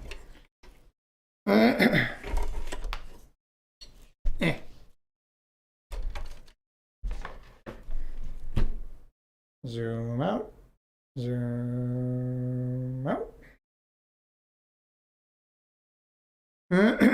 Beer. Be right back and grab a beer. You gotta tell us what you end up coming back with, or it doesn't count.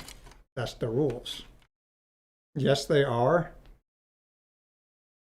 If you can explain to me how to screw these in without any spot to screw it, that will be impressive. Same with the smaller ones for the M. What? I feel like you're trolling me. That's definitely how they screw in. Okay. This goes in now.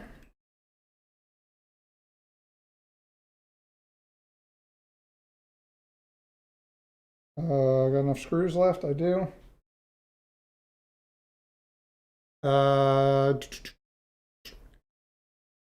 Shiner. Classic Texas beer. Classic.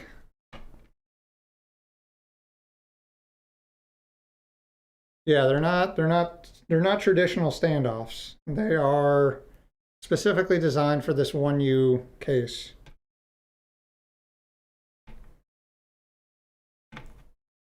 Definitely a unique name. Yeah. No one else had it, so you could say that. I'm late. What's the motherboard you're using? It's a Super Micro, lots of numbers, X10 something. The one with the built-in CPU. So it comes with a Xeon D1521.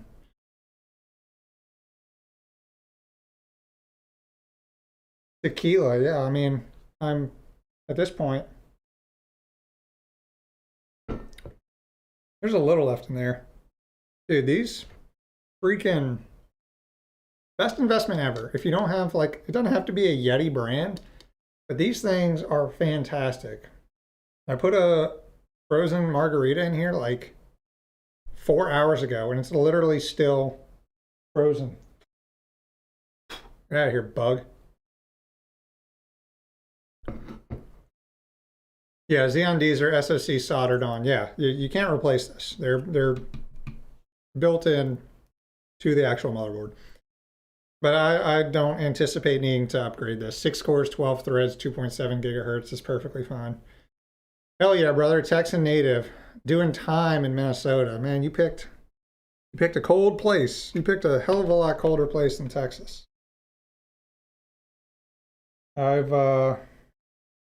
I'm a transplant. I'm a Louisiana boy that has been transplanted to Texas for the last, I feel like I had another screw. I've been in Texas since 2014. So what's that? Almost 9 years now. I feel like I lost a screw. Oh well. Yeah, Travis coming in clutch with the actual model name, the Supermicro X10D or X10 SDV4C TLN F2 TLN2F. Whew. That's a, oh my God, I screwed them all in. That's why I didn't have an extra one. That one sip of tequila got me.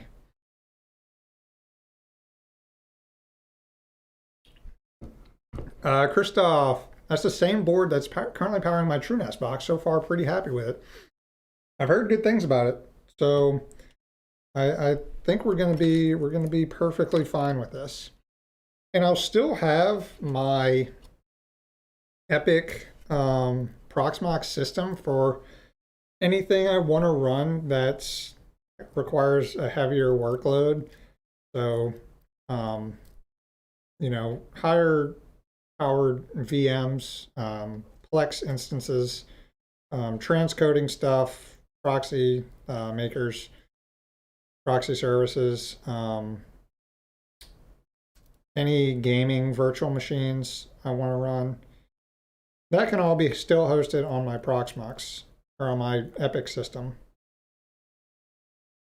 So this doesn't have to be overly powerful. I still have an option to run all that other stuff. I haven't decided if I'm going to integrate that Epic system into the cluster though, and just not run HA stuff on it. Why am I miss? Oh, there it is. Haven't decided yet. We'll see. This is a work in progress. Gotta love SMC names, yeah. If you can just rattle off the super micro motherboard that you have, then you're a psychopath. I told my wife when we got married if I could find my type of work up here, we would move here and be near her family. Boss was like, you can work remote. And that was in 2016. Woo! You've been up there a hot minute. Yeah, my wife's from New York, but we will not be moving up to New York. What's next? Land 2.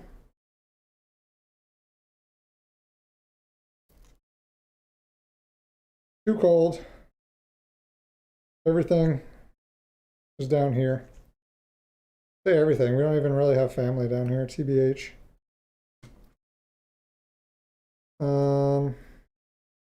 But we just bought a house, so we are not moving anytime soon.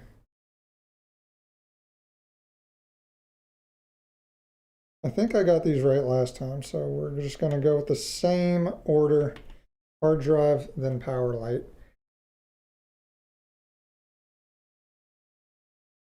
Is that even, I don't even know how to pronounce it. Psychopathy? Psychopathy? Psychopathy? Has nothing to do with it.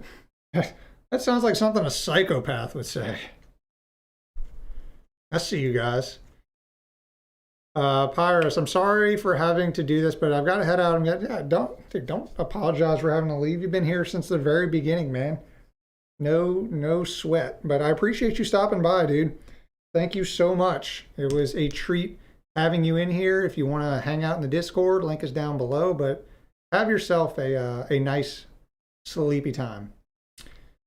The small 1U server fans are like jet engines, but they're probably okay with the Xeon D. Yeah. We talked about it a bit briefly. In 3 of these, we're going to run them differently. One's going to be full tilt on these. One's going to have the low noise adapters to limit the RPMs, and then one's going to have Noctuas. And we're going to see if there's any tangible difference there. Dude, this bug, I'm about to freaking throw hands with it. Where are you? That's right, he's scared. Good chat, stay awesome. You too, Pyrus. See you, hopefully next time.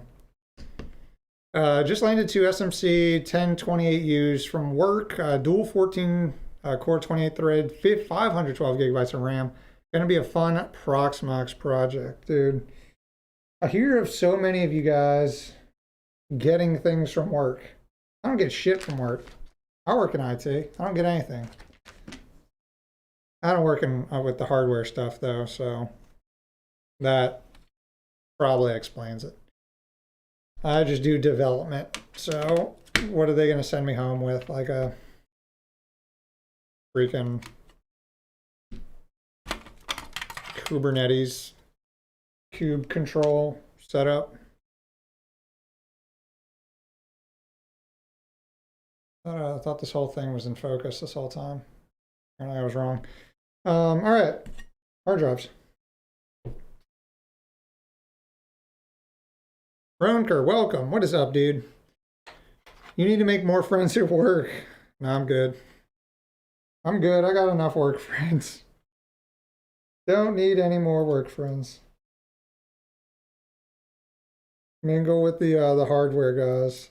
I would rather just buy my own. Let's put it that way. Come on, magnet. Oh my god. I'm using the wrong freaking... Ah! 3 servers in. It's getting to me.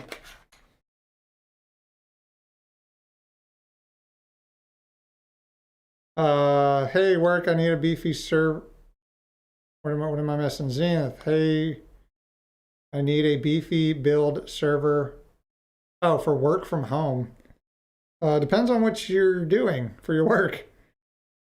But yeah, there's plenty of options. Build your own, buy an old one, build a fancy new one. The world is your oyster.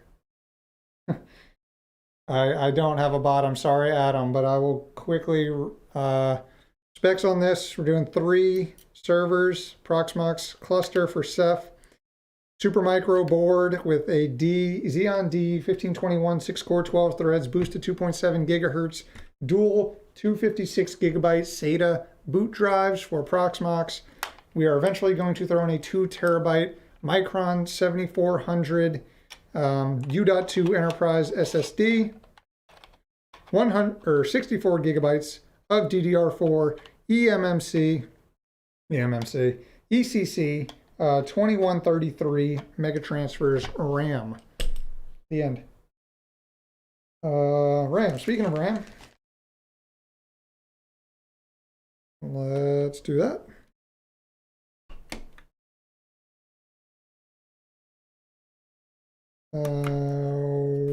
One and a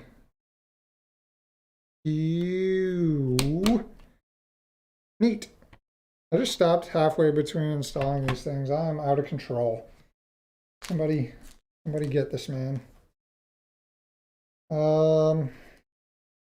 Keep this, I guess. No real reason to. Whatever. Where's my baggie? I brought in a baggie. I'm losing my mind. Oh, here we go. I'm going crazy in here. Speaking of Proxmox, Ceph, thanks Radal. Thanks for your video about how to get a cluster set up. Now I need to figure out what to do with it. Story of my life. I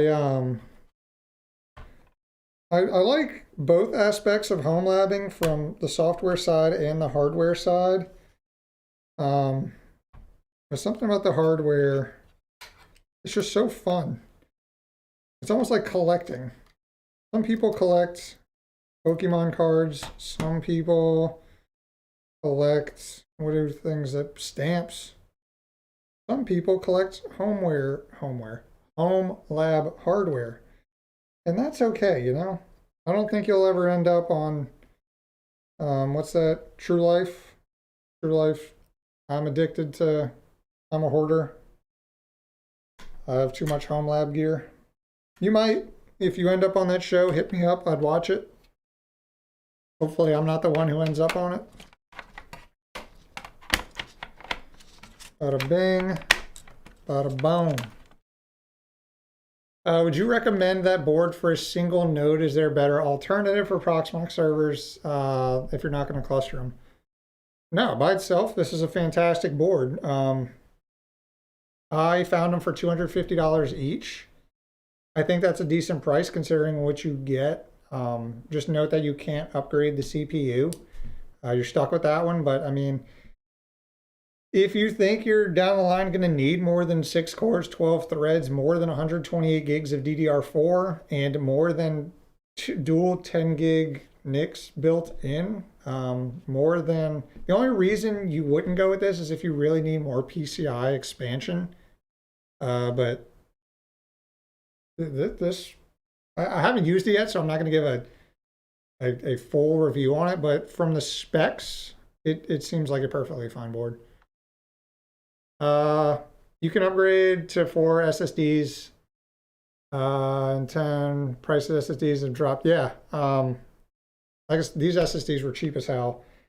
The U.2 Enterprise SSD was only $140 for 2 terabytes, which sounds like a lot, considering what prices for other solid state drives are, but these are rated for enterprise systems, meaning that they're designed to be written and read from a lot. So their endurance is really high compared to consumer drives, which is what I needed for Ceph. That's why I went with that. I won't fault you if you want to go with not that and more consumer stuff. That's perfectly fine. This is going to be the Nocto system. I'm not going to plug in the fans. Also, I don't have another adapter for the 4-pin, so that's not getting plugged in either. That comes in tomorrow, but that's okay. Damn, come on. We're in. SATA cables. My wife thinks I'm a tech hoarder. I think many spouses, if you have more than like 3 computers, then yeah, I think a lot of people would think you're a hoarder. Yeah, 250 includes the CPU, so yeah, not bad considering you get built-in dual 10 gig CPU built in. I honestly think it's pretty solid. I need to figure out Kubernetes, the hardware, or Cube in general. Hardware is easy enough to install. The setup is easy enough, but getting any of my lab apps running in K3s and Rancher ends up failing. It is an adventure. If you haven't seen my video on it, I'd recommend go check that out. It'll make you feel better because I certainly struggled with it as well. Don't feel bad. If you struggle, just go watch a Techno Tim video. That should help you get on the right track. I know it's tempting to just run an Ansible script to get it up and running, but I would suggest doing it the way I did and just go do it yourself. You're going to learn a lot more that way. You're going to be frustrated, but that's okay because that's part of learning. Getting frustrated and breaking things. I've found that the more stuff I break, the more I learn, honestly. Because when things just go right, I kind of just move on and don't really, sometimes I don't even understand what it is I really did. So, but when I mess things up, it forces me to go in and actually figure out what the hell I've been doing. And you will mess up a lot with Kubernetes. So, that's my story.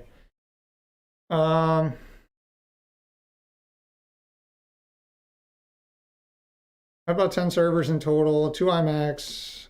Oh my God.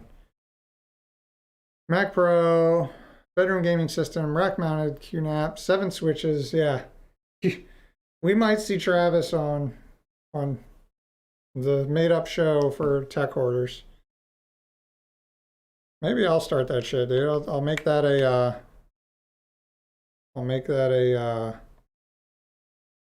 not its own channel. I'll put that on my channel. I'll make it its own thing.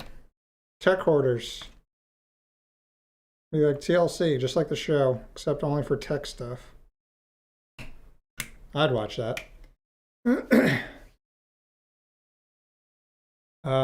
Robert Patterson, welcome to the chat. Says HGH. No, I wish. Just kidding. The troubleshooting is the best lesson. I agree. I can quit anytime I want. It's a problem. The voices in my head keep telling me I need more. Yeah, we must have the same voices because here I am with 3 more servers. Those are getting left out. This is done. That's done. I wrote this behind here. That can go down here. Zip tie this, and we are, I think, done with this one.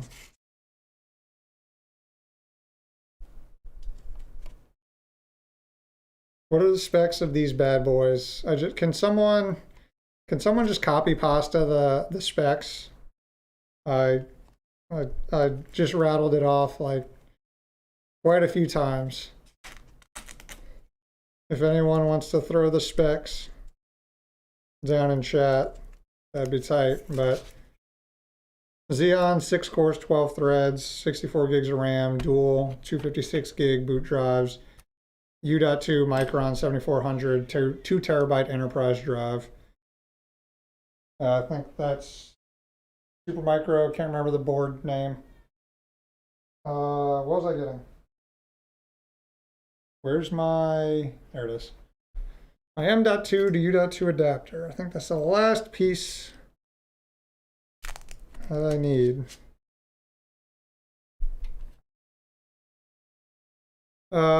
Present tech quarters, except he goes in and declutters the hard. No, I don't want to do any work. I just want to show it off. I'd end up coming back with too much shit.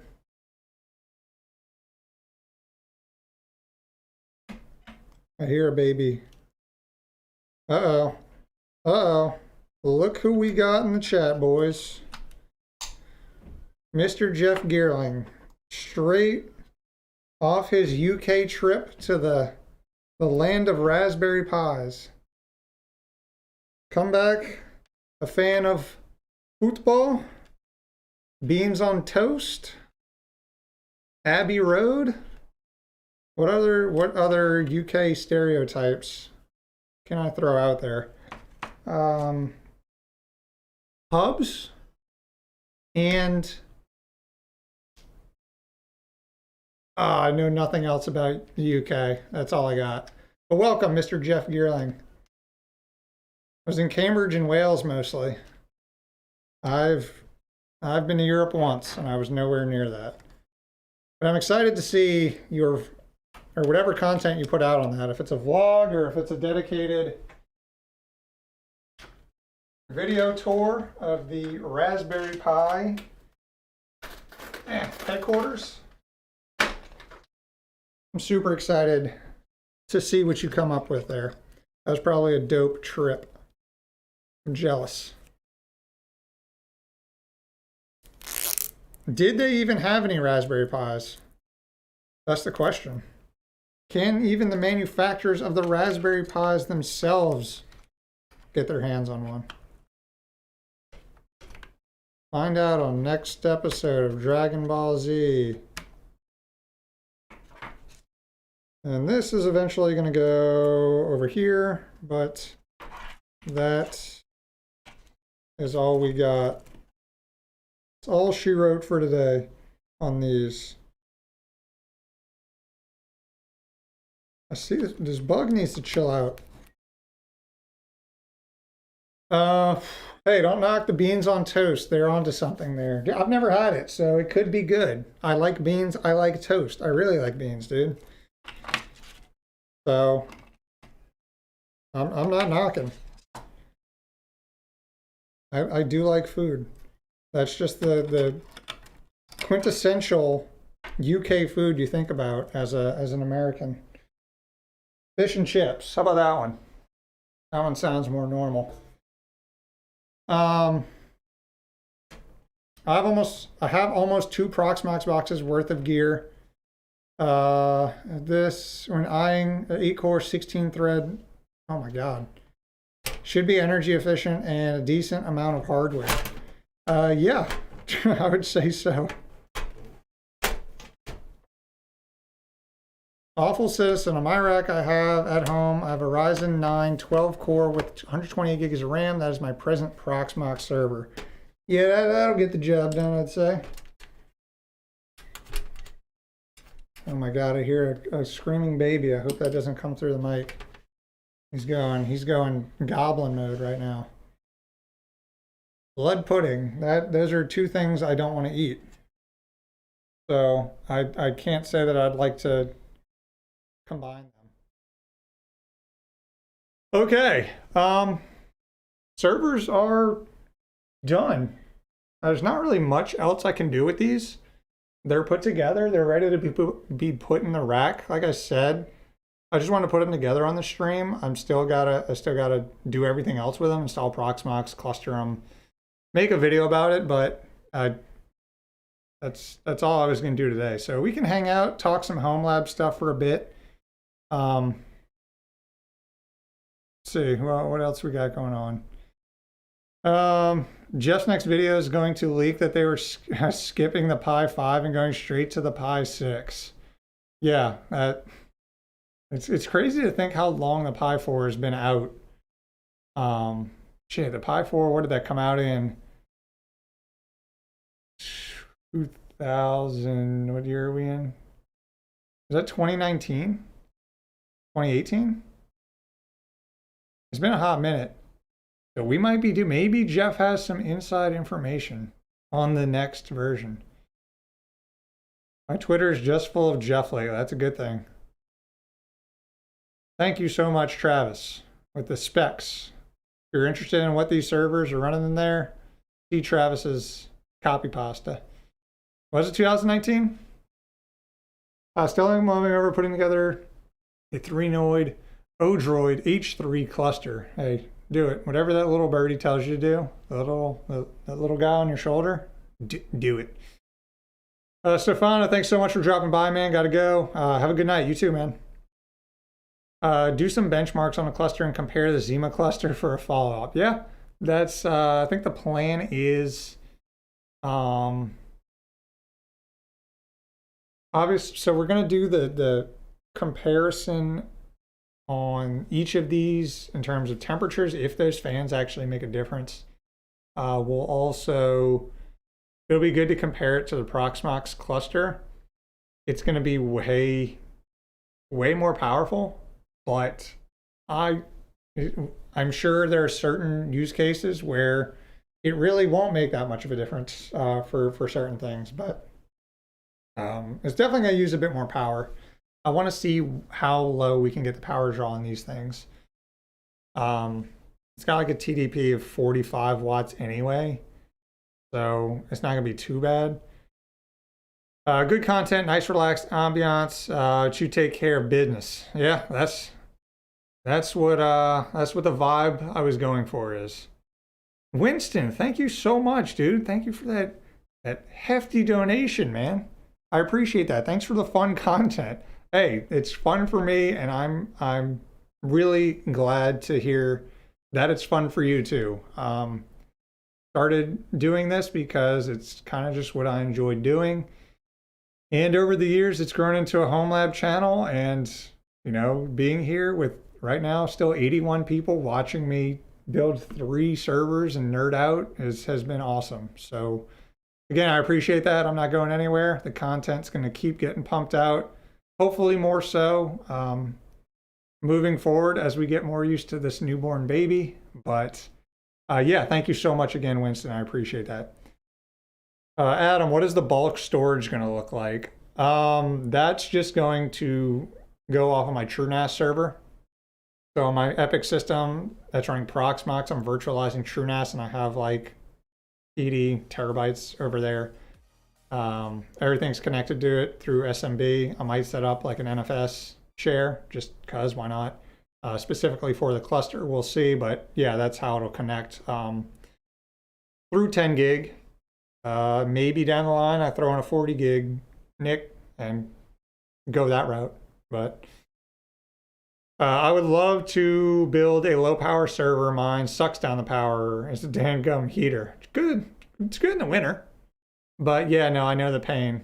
Low power is solid. Like I said, a lot of things, a lot of services people running their home lab don't require as much horsepower as you think. You know, it's a lot sexier to set up a 24 core, 48 thread, you know, older Dell Power Edge. But when it's drawing 200, 300 watts, or, you know, just messing around with some, you know, Home Assistant, Pi-hole, Plex server, like even if Plex can be resource heavy. I run a Plex server, but it's not used that much to where I can warrant sipping 300 plus watts with a beefy system all the time. So yeah, I mean, it obviously those are good because they're usually cheaper. And like you said, e-waste, they were destined for e-waste, so saving it's a good thing. But yeah, it's a balance. Can they run Quake? I would hope so. If they can't run Quake, we are in trouble. 100 gig, yeah. Just saturate the entire use of my CPU just for network throughput. Maybe. I know Jeff from Craft Computing's got 100 gig now, but I'm at 40 gig. I like it. I was just I just stumbled upon a a beefy HP switch that has 24 or 48 10 gig ports and 4 40 gig ports. So that might make an appearance in a later video. We'll see. Picked up a 4-core 8-thread Xeon that uses 71 watts, more than enough for TrueNAS. Yeah. I think that the hotspot or the sweet spot's like 100 watts. Keeping your stuff under 100 is good. Obviously, it depends on what you're doing, but if I can get my stuff under 100 watts, then I'm usually pretty happy. We need a home lab con where we get Technote Sam Radal, Jeff Geerling, and Patrick from Serve the Home all in one con. I think I think that's kind of what LTX is going to be. So many people are going to that. I have tickets for it. I don't know if I'm going though. Travel to Vancouver is pretty expensive, and I would have to leave my baby for an extended weekend. But I don't know. We'll see. I'm still kicking it around. Who knows?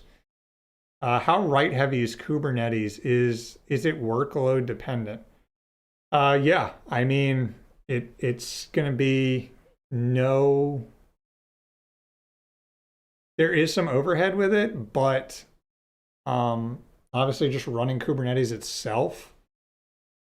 Running it on my Zima boards was okay, but those Zima boards are extremely low powered, not very. They don't have much horsepower at all. I was able to set it up. It wasn't running that great. It was doable. But any modern... I got you. I didn't. Damn it. Ah! It's a bug.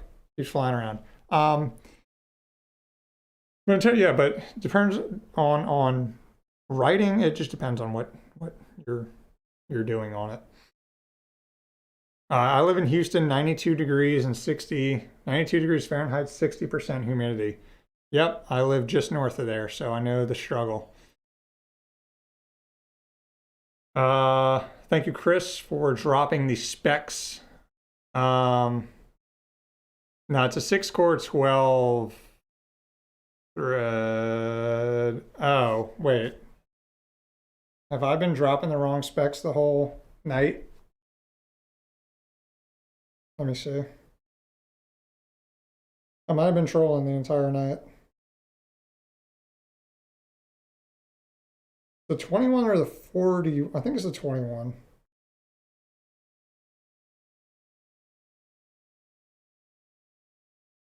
Let me double check to make sure I'm telling you guys the actual right stuff that I bought.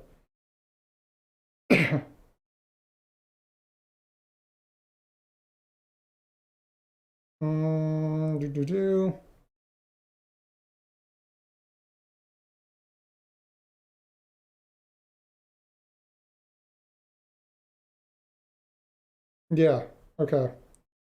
I'm trolling. So yeah, it's the 4C, so 4 cores, 8 threads. I was thinking of the mini PCs that I was going to buy with the 6 cores, 12 threads. But yeah, still, that's perfectly fine for what I'm doing with these. I don't anticipate on needing more than 8 threads per. I mean, at the end of the day, you get what? 4, 8, 12, 12 cores, 24 threads, which is plenty, considering the heavy lifting is just being done by my Epic system.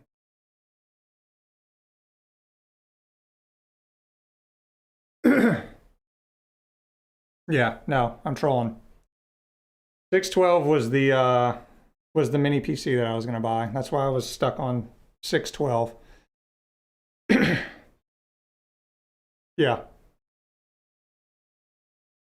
Doesn't even know its own specs. Yeah. That's what happens when you buy too much shit and you go back and forth so many times, you get your freaking specs mixed up. Yeah, it's the 1521. RG, peace. Thanks for hanging out. Yeah, you too, man. Enjoy your night. See you next time. Yeah, face palm on that one. Would love your thoughts and opinions on running game servers off Proxmox via Pterodactyl. What would be your priority, in your opinion, RAM or space? You mean storage space? I don't think game servers really require that much space, like hard drive space. Um, I'm fairly certain they're very RAM heavy and single thread performant. So something with, if you had to choose low core, high thread, or low core, high clock speed, lots of RAM, I guess. But I don't host that many game servers. I know TechnoTim has a video on hosting Pterodactyl. Thanks for clarifying. No, thank you for pointing that out. I've been saying 612 this whole night, so that's on me. 3 matching boxes. That's still a heck of a sweet setup considering the RAM and storage you're adding to it. Yeah, no, it's yeah. You can always go with something bigger and better. I could have went with the 1541s, 8 cores, 16 threads, but at the end of the day, I don't need that much. Like I said, I got that Epic system for the heavy lifting on things that are going to require a bit more brute force and horsepower. But for high availability and hosting my stuff that I want to make sure is up constantly, low power, affordable, and expandability was important. So it'll get the job done. Thor, I gotta go. Thanks for stream. Have a great weekend, everyone. You too, man. Good seeing you around again. Matt Sargent, I'm debating on building an Epic server. Man, I paid like $800, I think, for my Epic 7302 back in the day, and now you can get one for like $200, that same chip. It's a beast, dude. Those Epic chips are fantastic. They're relatively good on power draw, and they're just freaking workhorses. And they're affordable compared to their Xeon counterparts. Yeah, it's gonna be a nice balance out. I agree. I'm hoping this is going to ease my random waking up in the middle of the night thinking, what happens if this fails? I only run everything I have on one server. I have a backup server, but you know, having everything being able to automatically spin things up is great. And not having to deal with Kubernetes. I run a Kubernetes cluster. I use it. It works. That doesn't mean I enjoy it. So I think we'll be migrating our Kubernetes cluster to these and virtualizing the Kubernetes cluster. Because while a hardware cluster is cool, zero overhead from a hypervisor or host, it's just so much of a peace of mind knowing that your entire cluster is backed up. All the virtual machines are backed up. Just knowing I can restore a cluster from a cluster. So it's going to be a high availability Kubernetes cluster sitting inside a highly available Proxmox cluster. Clusterception should be pretty solid. Anyone looking for an alternative to Pterodactyl? I prefer AMP from Cube Coders. Not free, but fairly cheap in my opinion. I have so many servers now that I feel like I have to host a game server now because just for people to use. Why not? I have so much hardware sitting around. So yeah, I'll get into that eventually. Usually you can find the Intel T processors marked way lower than the standard processors. Yeah. Was worried they wouldn't. No, the T series processors are fantastic. An i5 like 7500 T, 6400 Ts. You can get those super cheap. Really low TDP. I think they're 35 watts, maybe even 25 watts. Again, they're not going to be as fast as their non-T counterparts. They're not going to be as fast as modern systems, but they're cheap, they're low power, and they can get the job done. So I know you and Kraft need to use each other as offsite storage replication. Could be a good collab. Yeah, I've spoken to a couple of people about that, doing a collab where we pick and choose how we want to host our backups on each other's systems. I think that'd be a pretty cool idea. In the works, though.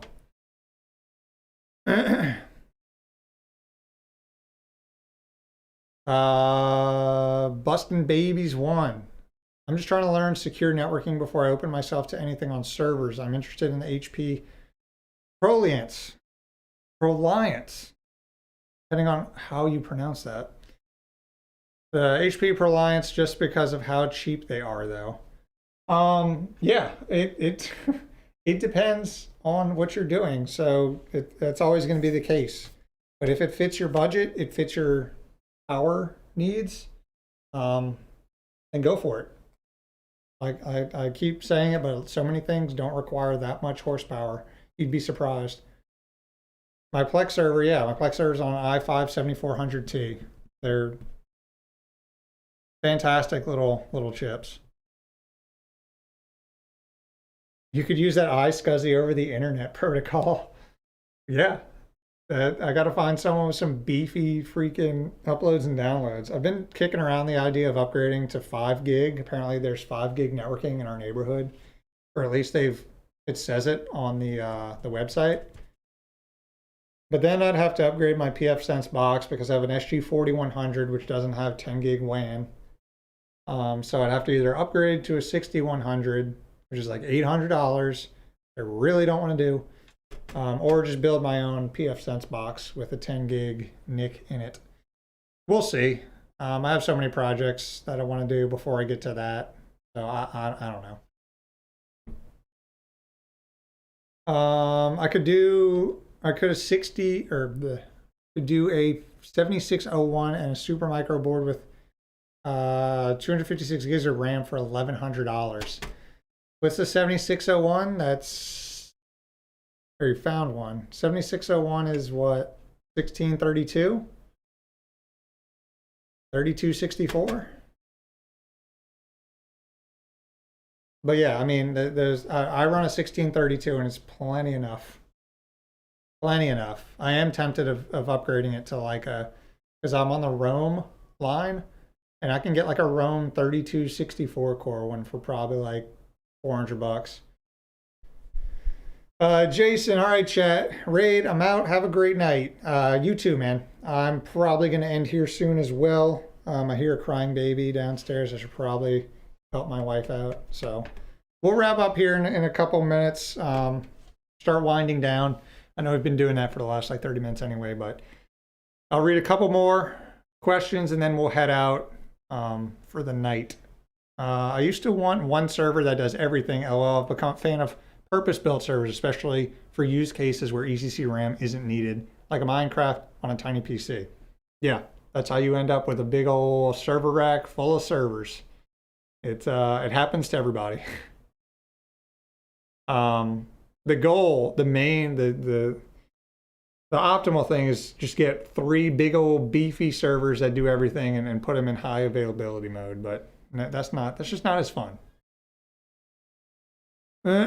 Join Discord, by the way. Johnny Danger. Catch you all in there. Awesome. Thank you so much, John. Thanks for stopping by.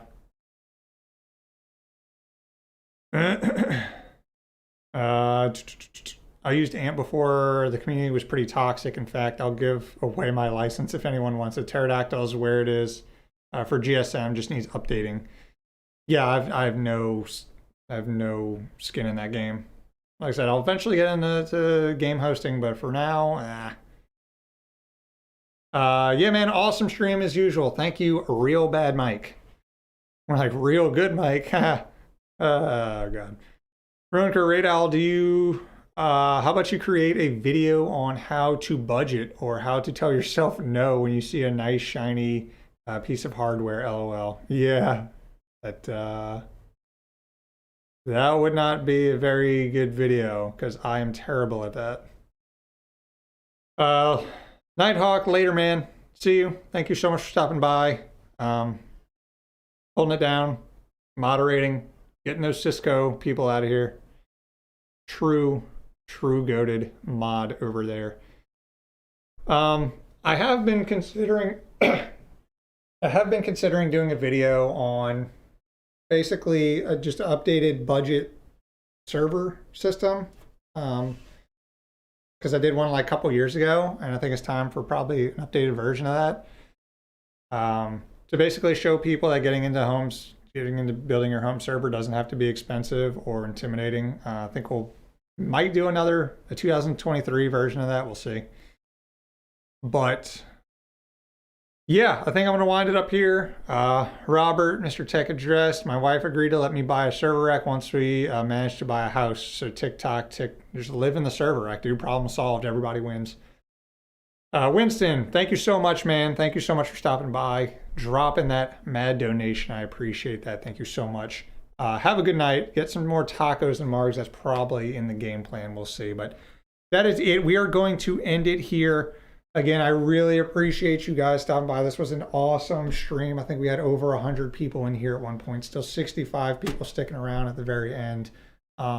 You guys are freaking awesome. I know that's cringy and cliche to say, but you know, when I started doing these streams, I was super nervous getting on by myself and not knowing if I'd have 2 people in and I'd be talking to myself for 2 hours doing nothing. But the fact that you guys get in here and join every stream and make this an enjoyable experience, it really means a lot. You guys are awesome. But that is it. I'm gonna go deal with a screaming baby and probably whip up another batch of marg. That is it.